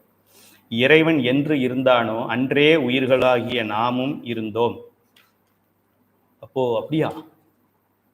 புதுசா இருக்கு. எஸ், சைவ சித்தாந்த சுடர் நீங்க முன்னாடியே படிச்சிருக்கணும். Late, too late. பரவாயில்ல, இனிமே இன்னும் லேட் ஆகாம இப்போவாது படிச்சமே. இறைவன் உயிர்கள் மலம் ஆகிய மூன்றும் அனாதி, ஆகையால் அழிவு என்பது இல்லை என்ற முப்பொருள் உண்மையும், சத்காரியவாதம் என்று சொல்லக்கூடிய நெருப்பு இருந்தால் புகை இருக்கும், புகை இருந்தால் நெருப்பு இருக்கு அப்படிங்கிற சத்காரியவாதமும், அதாவது இல்லது தோன்றாது உள்ளது அழியாது என்பவை சைவ சித்தாந்தத்தின் மணி மகுடங்கள். மற்றதெல்லாம் ஏதாவது ஒன்று என்ன சொல்லியிருக்கிறாரு அப்படின்னா அது சொல்லிடலாம். ஆதியும் அந்தமும் இல்லான்னா என்ன சொல்லியிருக்காரு, அது கூட இதில் தான் இருக்கு. வேற ஏதாவது ஒரு பாடல் அப்படின்னு சொன்னா நம்ம திருமுறை 7ஆம் திருமுறையில இப்படி சொல்லியிருக்கிறாரு, சுந்தரர் இப்படி சொல்லியிருக்காரு, 8ஆம் திருமுறையில மாணிக்கவாசகர் இப்படி சொல்லியிருக்காருன்னு ஒன்னொன்னுக்கு நம்ம ரெஃபரன்ஸ் கொடுக்கலாம். இங்கே நம்மளுடைய இந்த உலகத்தில் இருக்கின்ற அனைத்து சந்தேகங்களுக்கும் பதில் கொண்டிருக்கின்றது இந்த ரெண்டுதிலேயே வச்சு பதில் சொல்லிடலாம். சத்காரியவாதம் அப்படிங்கிறது முப்பொருள் உண்மை என்கின்ற ரெண்டை வைத்து பெரிய பெரிய பெரிய சயின்டிஸ்ட் எல்லாம் கூடியிருக்கிற ஒரு அவையில் உட்காந்து கடைசியாக நீங்கள் அவங்க எல்லாரையும் ஒரு பால் போட்டு 12 பேரை அவுட் பண்ணிடலாம். இந்த கிரிக்கெட்லாம் ஒரு பாலில் மேக்சிமம் ஒரு ஆளை தான் அவுட் பண்ண முடியும்னு நினைக்கிறேன். ஆமாம், ஒரு பாலில் 2 விக்கெட் அது மாதிரி யாராவது இருக்கிறாங்களா? தெரியல எனக்கு. ஆனால் இங்கே ஒரு பாலில் எல்லாரையும் கிளீன் போல்டு ஆக்கலாம். இந்த பால் 2 பால் நம்ம கையில் வச்சுக்கணும். ஒன்று சத்காரியவாதத்தை கையில் வச்சுக்கணும், இன்னொன்று இந்த முப்பொருள் உண்மையாகிய பதி பசு பாசம் அனாதி. இது ஒன்றும் பெரிய படிப்பு கிடையாது, ஈஸியாக ஞாபகம் வச்சுக்கலாம். பதி பசு பாசம் ஆகிய மூன்றும் அனாதி, இல்லது தோன்றாது. அவ்வளோ. இதை வைத்து எல்லா அறிஞர்களும் அமரவும் உங்களுடைய சந்தேகங்களை கேட்கவும் அப்படின்னு நீங்களே பதில் சொல்லலாம். சித்தாந்தம் என்றாலே முடிந்த முடிவு என்று பொருள். அதை குறித்து கொள்ளுங்கள். சித்தாந்தம்ங்கிற வார்த்தைக்கு சித்தாந்தம் என்றால் முடிந்த முடிவு என்று பொருள். இதுதான் மெய். இது மேலும் மேலும் இதை நம்ம ஆராய்ச்சி பண்ண வேண்டிய அவசியம் இல்லை. மகாலட்சுமி பதி பசு பாசம் போல் இதுவும் அனாதி அப்படின்னு சொன்னா எல்லாம் ஒரே டைம்னு அர்த்தம். இறைவன் ஒரு நாள் கூட முன்னாடி தோன்றலை, யாருமே தோன்றலை. எப்போதுமே இருக்கிற பொருள்கள் இது. எப்போதுமே இருந்தது, எப்போதுமே இருக்கிறது, எப்போதுமே இருக்கும். சுனாமி வந்தால் இது மூன்றும் இருக்கும், உலகம் அழிந்தால் இது மூன்றும் இருக்கும். அணுகுண்டு போட்டால் இது மூன்றும் இருக்கும். சங்கஹாரம் என்று சொல்லுகிறார்களே, உலகத்தை இறைவன் அப்படியே தண்ணியில அழிச்சிருவாரு, மிதக்க விட்டுருவாரு, இது மூன்றும் இருக்கும். மகா சங்கஹாரம்னு சொல்றாங்களே, கையில இருக்கிற நெருப்புல எல்லாத்தையும் அழிச்சிருவாருன்னு சொல்றாங்க, இது மூன்றும் இருக்கும். சிவபெருமானே ஒன்றும் பண்ண முடியாது. இது சிவபெருமான் ஒரு கோடி உயிரை கொண்டுட்டாராமே, நிச்சயமா கொல்ல முடியாது. எப்படி கொல்ல முடியும் அவரால்? இல்லது போகாது, இருக்கிறது போகாது, உள்ளது அழியாது. சிவபெருமான் உயிர்களை ஆனந்தத்துல தான் வைக்க முடியுமே தவிர உயிர்களை கொன்ற முடியாது. அதுக்கு அவருக்கும் பவர் கிடையாது. பவர் உண்டோ இல்லையோ, நம்மளுடைய சத்காரியவாதத்துக்கு கட்டுப்பட்டு நிற்பார் சிவபெருமான். தான் இயற்றுகின்ற ஒரு ஒரு ஒரு ரூலுக்கு முதலில் என்ன சொல்றது, அதை சிறமேற்கொண்டு அதை நடத்தி காண்பிக்கின்றவன் நம்ம தலைவன். நம்ம நாட்டில் தலைவர்கள், அரசியல் தலைவர்கள்லாம் சொல்றது ஒன்று, செய்யறது ஒன்றா இருக்கும். வீட்டிலேயே கூட அப்படித்தான் நடக்குது. பெருமான் அப்படி கிடையாது. இப்படித்தான் சொன்னார்னா அது அப்படித்தான். இப்படிப்பட்ட ஒரு தலைவனை தலைவனாக பெற்றிருக்கிறோம். உலகத்திலேயே ஒரு நல்ல மாப்பிள்ளை இருக்கு, அந்த மாப்பிள்ளை நம்ம பொண்ணுக்கு கிடைச்சிட்டாருன்னா எவ்வளவு சந்தோஷப்படுவோம். அதுபோல உலகத்திலேயே ஒரே ஒரு கடவுள் தான் முதல் கடவுள், அவர் தான் கடவுள், மற்றதெல்லாம் டூப்ளிகேட். அந்த கடவுளே நமக்கு கடவுளாக கிடைத்து விட்டார் என்றால் வேற யாரு, எது எக்கேடு கேட்டு போனா நமக்கு என்ன? ராம ஆண்டா என்ன, ராவண ஆண்டா என்ன, சிவபெருமான் ஆள்ற வரைக்கும் நமக்கு ஒன்றும் கவலை இல்லை. சிவபெருமான் என்றும் ஆழ்வான், வேற என்ன கவலை இருக்கு? இந்த நாட்டை இந்த பிரதமர் ஆண்டா என்ன, வேற பிரதமர் ஆண்டான். இவருக்கு முன்னாடி 15 பிரதமர் ஆண்டுட்டாங்க, இவருக்கு அப்புறம் 15,000 பிரதமர் ஆள போறாங்க. எவன் ஆண்டா நமக்கு என்ன? நமக்கு சிவபெருமான் ஆள்கின்றான். அவனுக்கு கீழே நாம் அடிமையாக, அவனுக்கு குழந்தையாக, அவனுக்கு தோழனாக, அவனுக்கு மனைவியாக, அவனோட சேர்ந்து அவனுக்கு சீடனாக நாம் வாழ்ந்து கொண்டிருப்போம். இந்த உறவுகளை விட வேற எந்த உறவு உயர்ந்த உறவு? சிவபெருமானுக்கு தொண்டனாக இருப்பது ஒரு சாய்ஸ். உங்களுக்கு இது வேணுமா வேண்டாமா, நீங்க தான் டிக் பண்ணணும். சிவபெருமானுக்கு குழந்தையாக இருப்பது வேணுமா வேண்டாமா, நீங்க சூஸ் பண்ணிக்க. சிவபெருமானுக்கு சக மார்க்கம் என்று சொல்லக்கூடிய சுந்தரமூர்த்தி சுவாமிகள் போல தோழனாக இருப்பது, எனக்கும் என் மனைவிக்கும் இருக்கின்ற சண்டைக்கு சிவபெருமானை பஞ்சாயத்துக்கு கூப்பிடுற அளவுக்கு ஒருத்தருக்கு உரிமை இருக்கு. சிவபெருமான் 2 தடவை திருவாரூர் வீதிகளில் நடந்து வந்திருக்கிறாரு. அப்படி ஒருத்தரை வர வைக்க முடியும் அப்படின்னா அன்பால் வர வைக்க முடியும். இப்போ சுந்தரமூர்த்தி சுவாமிகளை போல நீங்களும் சிவபெருமான்ட்டு அன்பு காமிக்க முடியும்னா அது வேணுமா வேண்டாமா? மாணிக்க வாசகரை போல 2.5 கலக்க வேண்டுமா? ஏதோ பொருள் இதான் அப்படின்னு சொல்லி தில்லையிலே நடராசரை நோக்கி சென்றார், திரும்ப வரல. அப்படி 2.5 கலக்கின்ற நிலை வேண்டுமா? இல்லை இந்த சண்டை, இந்த மருமக பேசலை, இந்த மாமியா இப்போது இப்படி பண்ணுது, அது கோர்ட்டில் அப்படி பண்ணுது, இது நிலத்தை எழுதி வாங்கிக்கிச்சு, இது நகை தரேன்னு சொல்லிட்டு நகை தராமல் போயிடுச்சு, அது பேசி 15 நாள் ஆச்சு, இது எனக்கு முன்னாடி எனக்கு மகுடம் கட்டி வைக்கல, இது பெரிய கரை வச்ச பட்டு கட்டி இருக்கு, நான் சின்ன அழைச்சு. என்ன எது உண்மை எது பொய்ன்னு தெரியாம வாழ்ந்துகிட்டு இருக்கிறோம். இதுக்கு தான் 6வது அறிவு கொடுத்தான் இறைவன். நாய் அப்படி வாழுது, ஓகே, ஏன்னா அதுக்கு 6வது அறிவு கொடுக்கப்படவில்லை, அதனால அப்படி வாழுது. யானை எப்படி வாழுது? ஆமா, 6வது அறிவு கொடுக்கப்படவில்லை. 6வது அறிவு கொடுத்தது எது சிவம், எது என்ன சொல்றது சிவமற்றது அப்படின்னு தெரிந்து கொள்வதற்காகத்தான். தெரிந்து கொண்டும் நம்ம அது போலவே இருந்தோம் அப்படின்னா இறைவன் வருத்தப்படுவார், உனக்கு கொடுத்தும் பிரயோஜனம் இல்லடான்னு சொல்லுவார். சித்தாந்தம் என்றாலே முடிந்த முடிவு என்று பொருள். இது ஃபைனல், இது எல்லாம் கண்டுபிடிச்சாச்சு, எல்லா ஆராய்ச்சியும் பண்ணியாச்சு. ஏன் இது ஃபைனல்னு சொல்றேன்? சிவபெருமானே சொன்னதுப்பா. மெய்கண்டாருக்கு முன்னாடி சொன்னது யாரு? பரஞ்சோதி முனிவர். அவருக்கு சொன்னது யாரு? சத்தியஞான தரிசனிகள். அவருக்கு சொன்னது யாரு? சனத்குமார். அவருக்கு சொன்னது யாரு? நந்தியம் பெருமான். அவருக்கு சொன்னது யாரு? சிவபெருமான். அப்புறம் எப்படி இது மாறும்? சிவபெருமான் ஆட்சி கலைஞ்சு வேற ஒரு முதலமைச்சர் பிரதம மந்திரி வந்தாருன்னா மாறும். அப்படியா இருக்கு? ஓகே. ஸோ அதனால இது என்றும் மாறாத ஒரு தத்துவம் என்பதால் இதை முடிந்த முடிவு என்று சொல்கின்றோம். திருமூலர் திருமந்திரத்துல என்ன சொல்றாருன்னா, பதி பசு பாசம் என பகர் 3இல் பதியினை போல் பசு பாசம் அனாதி. இதுதான் நான் முன்னாடியே சொல்லியிருந்தேன் உங்களுக்கு. எப்படி இந்த 3 பொருள்களில யாரோ இப்போ மெசேஜ் போட்டிருந்தீங்க, மகாலட்சுமின்னு நினைக்கிறேன். இப்போ அது பதின்னு முன்னாடி சொல்கிறோமே ஐயா, அப்போ பதி நேற்று பிறந்தாரு, பசு இன்னைக்கு பிறந்துச்சு, பாசம் நாளைக்கு பிறந்துச்சு, அப்படி வச்சுக்கலாமா? ஒரு கொஞ்சம் கேப் வச்சுக்கலாமா? பதி 2000 பிறந்தது, இது 2010 பிறந்தது, 2020 பிறந்தது. அப்படி கிடையாது. பதி பசு பாசம் என பகர் 3இல் பதியினை போல் பசு பாசமும் அனாதி. பதி அனாதி, பசுக்கள் லேட்டர் அனாதி, கொஞ்ச காலம் கழித்து அனாதி கிடையாது. பதியினை போலவே பசுவும் பாசமும் அனாதி. பதியினை சென்ற அணுகா பசு பாசம். இந்த பாசம் என்று சொல்லக்கூடிய மலங்கள் இறைவனுக்கு நம்மை எப்படி மறைத்திருக்கிறதோ, நம்முடைய அறிவை எப்படி மறைத்திருக்கிறதோ, அதுபோல இறைவனோட அறிவை இந்த மலங்கள், இந்த ஆணவ மலம் மறைக்கவில்லை. பதியணியில் பசு பாசம் நிலாவே. சிவமே வேண்டும் என்று நாம் வாழ்க்கையை சிவ வாழ்க்கையாக அமைத்து கொண்டோம் என்றால் இந்த பாசத்தால் நம்மையும் தீண்ட முடியாது. ஏன்னா நம்ம சிவபெருமானோட ஒன்று இருக்கும்போது வேற எதுவும் நம்மளை தீண்ட முடியாது. எத்தனையோ அருளாளர்கள் எத்தனையோ விஷயங்களை நமக்கு சொல்லியிருக்காங்க. மார்க்கண்டேயர் ஸ்டோரி உங்களுக்கு தெரியும், என்றும் 16. அவர் யமதர்மன் அந்த பாசக்கயிறு என்று சொல்லக்கூடிய வாழ்க்கையை முடித்து கூட்டி போறதுக்கு கயிறு போட்டதை அவர் சிவபெருமானை கட்டி பிடிச்சுக்கிட்டார். அதனால போகல, அவர் அங்கேயே இருந்துட்டார். அதுபோல இறைவனோட நாம் கலந்து நம்ம சிவ வாழ்க்கைன்னு சொன்னோம் அப்படின்னாக்க மற்ற இந்த துன்பங்கள் நம்மை அண்டாது, கிரகங்கள் கூட நம்மை பாதிக்காது. யமனாலேயே பாதிக்க முடியலைன்னாக்க யமன் என்னை ஃபைனலாக உயிரை க்ளோஸ் பண்ணி எடுத்துகிட்டு போகிறவன், அவன் பெரிய ஆளா? இந்த ராகு கேது பெயர்ச்சி இருக்குது, அது பெரிய ஆளா? நம்ம வாழ்க்கையிலேயே சனி பெயர்ச்சியே 3 தடவை பார்க்குறோம். ஆனால் இது யமனை ஒரு தடவை தான் பார்ப்போம். அந்த யமனே நம்மளை எதுவும் செய்ய முடியாதுன்னா இந்த ராகு கேதெல்லாம் என்ன பண்ண முடியும்?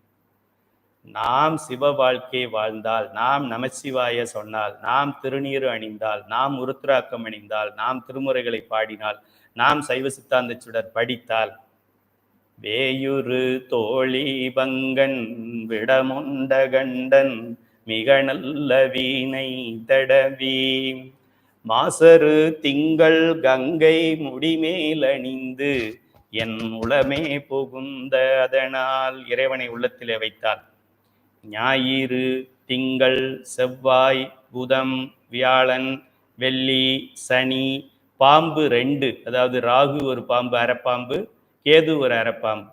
ஞாயிறு திங்கள் செவ்வாய் புதன் வியாழம் வெள்ளி சனி பாம்பு 2 உடனே 9 கோள்களும் ஆசரு நல்ல நல்ல அவை நல்ல நல்ல அடியார் அவர்க்கு மிகவே. என் வீட்டு வேலைக்காரன்கள் 9 பேர். ஒருத்தன் தோட்டத்தை பார்த்துக்குவான், ஒருத்தன் கார்பென்ட்ரி ஒர்க் பார்ப்பான், எனக்கு ஒருத்தன் காரை கழுவி விடுவான், இன்னொருத்தன் காலை தேய்ச்சி விடுவான். 9 பேர். எப்போ? அடியார் அவர்க்கு மிகவே. நான் ஒரு சிவனடியாராக இருந்தால் இவர்களால் எனக்கு துன்பத்தை செய்ய முடியாது, இன்பத்தை தான் செய்யணும், செய்வார்கள். ஆசரு நல்ல அவை நல்ல நல்ல அடியார் அவர்க்கு மிகவே, மிகவே இன்பத்தை செய்கிறவங்க. இப்போ அவங்கள கண்டு நம்ம பயப்படணும் அப்படிங்கிற, சிவன் அடியாரா இல்லைன்னா அவங்கள கண்டு பயப்படணும், சிவன் அடியாராயிட்டோம்னா அவங்கள கண்டு பயப்பட வேண்டாம். இப்போ சிவன் அடியாராகிறது கஷ்டமா? கஷ்டமே கிடையாது. திருநீரணியனும் உருத்ராக்காணியனும் நமச்சிவாயன்னு சொல்லிட்டு இருக்கணும். இப்போ புதுசாக பஞ்சபுராணம் பாடணும், சைவ சித்தாந்த சுடர் படிக்கணும். இது தவிர வேற ஒன்றும் பண்ண வேண்டாம். எது ஈஸி நீங்கள் பார்த்துக்கணும். பரிகாரம் பண்ணணுமா, தோஷத்துக்கு போயிட்டு அங்கங்கே கோயிலாக சுற்றணுமா, 9 நவகிரக கோயிலுக்கு போகணுமா, உட்கார்ந்த இடத்துல இருந்து நமச்சிவாயன்னு 1,00,000 முறை எழுதணுமா? சொல்லுங்கள். 100,000 முறை நாதன் நாமம் போற்றுவார், தேவனுக்கு கடன் கொடுப்பார், தேவேந்திரனுக்கு கடன் கொடுப்பார் அப்பர் சுவாமிகள். 100,000னா என்ன? 100,000. 100,000னா என்ன? 1,00,000. 100,000னா என்ன? 100,00,000. அதாவது 1,00,00,000 முறை நமச்சிவாய என்று யார் சொல்கின்றார்களோ அவர்கள் தேவேந்திரனுக்கு கூட பொருள் உதவி செய்கின்ற அளவிற்கு செல்வந்தர் ஆவார்கள். அப்பர் சுவாமிகள் போய் பேச மாட்டார். அது அந்த வாழ்க்கை வேணுமா? இதை அடைவதற்கு என்ன கஷ்டம் நமக்கு? நமச்சிவாய.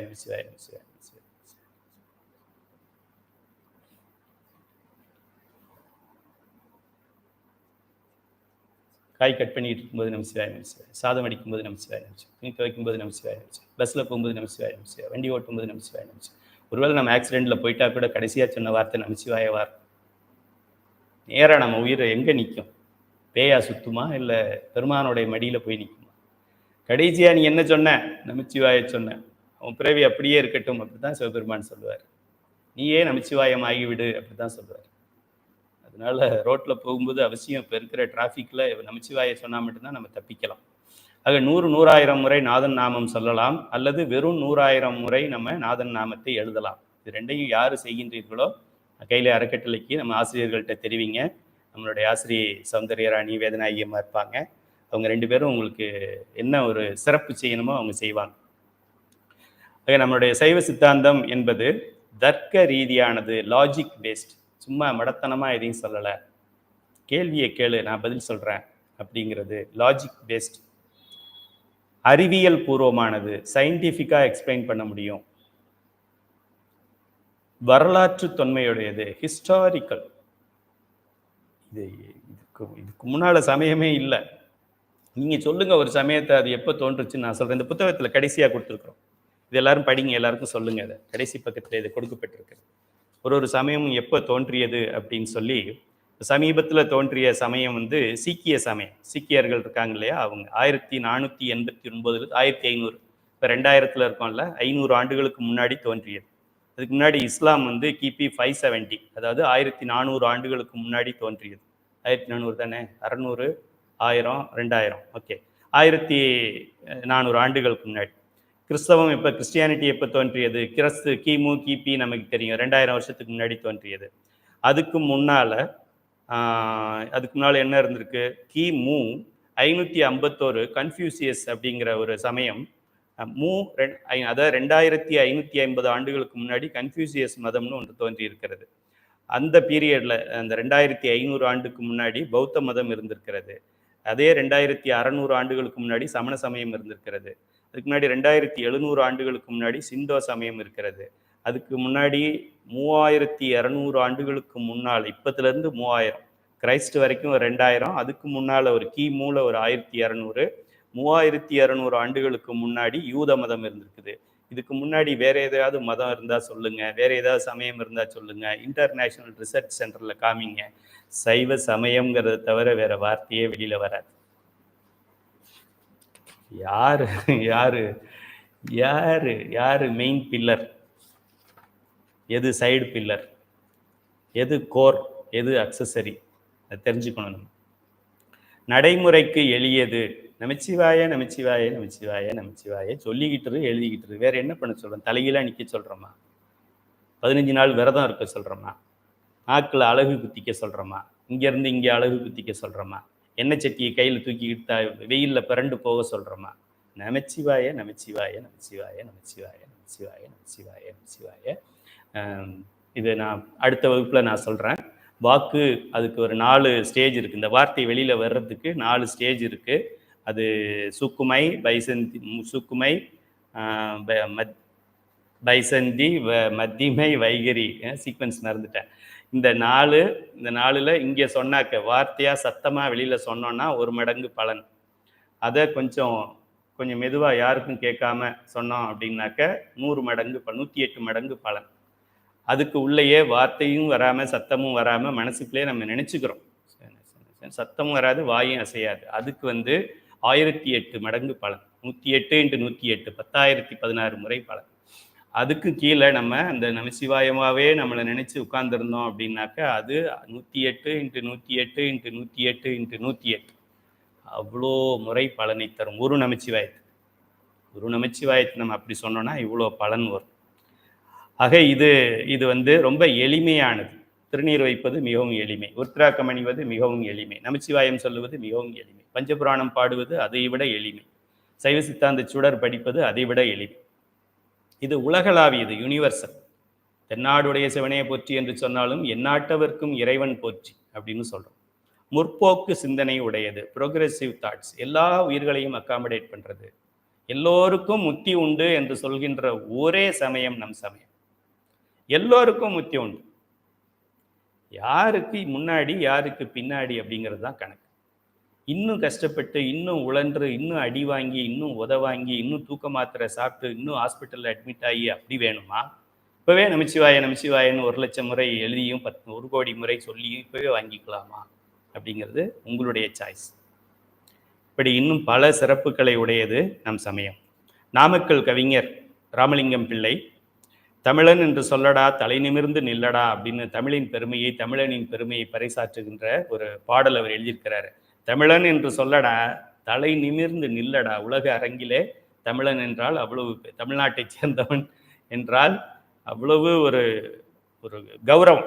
தலை நிமிர்ந்து நில்லடா என்ற வரிகள் போல அதை கொஞ்சம் கொஞ்சம் மாடிஃபை பண்ணி இன்று உலக அளவிலே சைவன் என்று சொல்லடா, தலை நிமிர்ந்து நில்லடா என்று நாம் நிற்கலாம். இந்த சைவ சித்தாந்தத்தை நாம் தெரிந்து கொண்டால், குறிப்பாக இன்னைக்கு நம்ம நடத்தின பாடத்தை நல்லா தெரிஞ்சுக்கிட்டாலே நீங்க தலை நிமிர்ந்து நிற்கலாம். 3 பொருள் இருக்கு: பதி, பசு, பாசம். 3ம் அனாதி, இல்லது தோன்றாது. வேற என்ன பேசணும் கேள்வி? வேற என்ன கேள்வி ப்ளீஸ்? ஓகே, நிருபர்களுக்கெல்லாம் பேட்டி கொடுக்குறாங்களே, அரசியல் தலைவருக்கு முன்னாடி ஒரு 20-30 மைக் இருக்கு, கேளுங்க. உங்களுக்கு என்ன சந்தேகம் கேளுங்க. உங்களுக்கு என்ன சந்தேகம் கேளுங்க. பதி, பசு, பாசம் இது 3ம் அனாதி, இல்லது தோன்றாது. வேற ஒன்றும் நீங்க எக்ஸ்பிளைன், அவங்க எதை வேணாலும் கேட்கட்டும், இதையே சொல்லிக்கிட்டு இருங்க. பதி, பசு, பாசம் இது 3ம் அனாதி. இது 3 தவிர வேற பொருள் கிடையாது.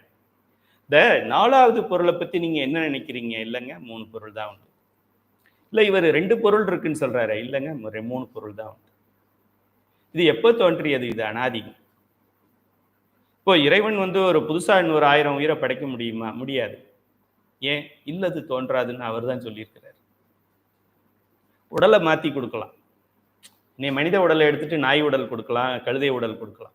அது இறைவனுக்கு அவ்வளோ என்ன இருக்கு, அந்த மாற்றத்தை செய்யக்கூடிய வல்லமை அவருக்கு இருக்கு. அதுக்கும் ஒரு காரணத்தோட இருக்கு. ஏன் மனித பிறவியை கொடுத்தாரு? அதுக்கு ஒரு காரணம் இருக்கு. நான் செய்த நல்வினை, நான் வேண்டி பெற்றது. அடுத்த பிறவிலையாவது இந்த சைவ சித்தாந்தம்னா என்னன்னு தெரிஞ்சுக்கணும், கந்தசாமி ஐயா காலை பிடிக்கணும் அப்படின்னு நான் முற்பிறவில வேண்டியதால் எனக்கு இந்த பிறவில அந்த வாய்ப்பு கொடுத்துருக்காரு.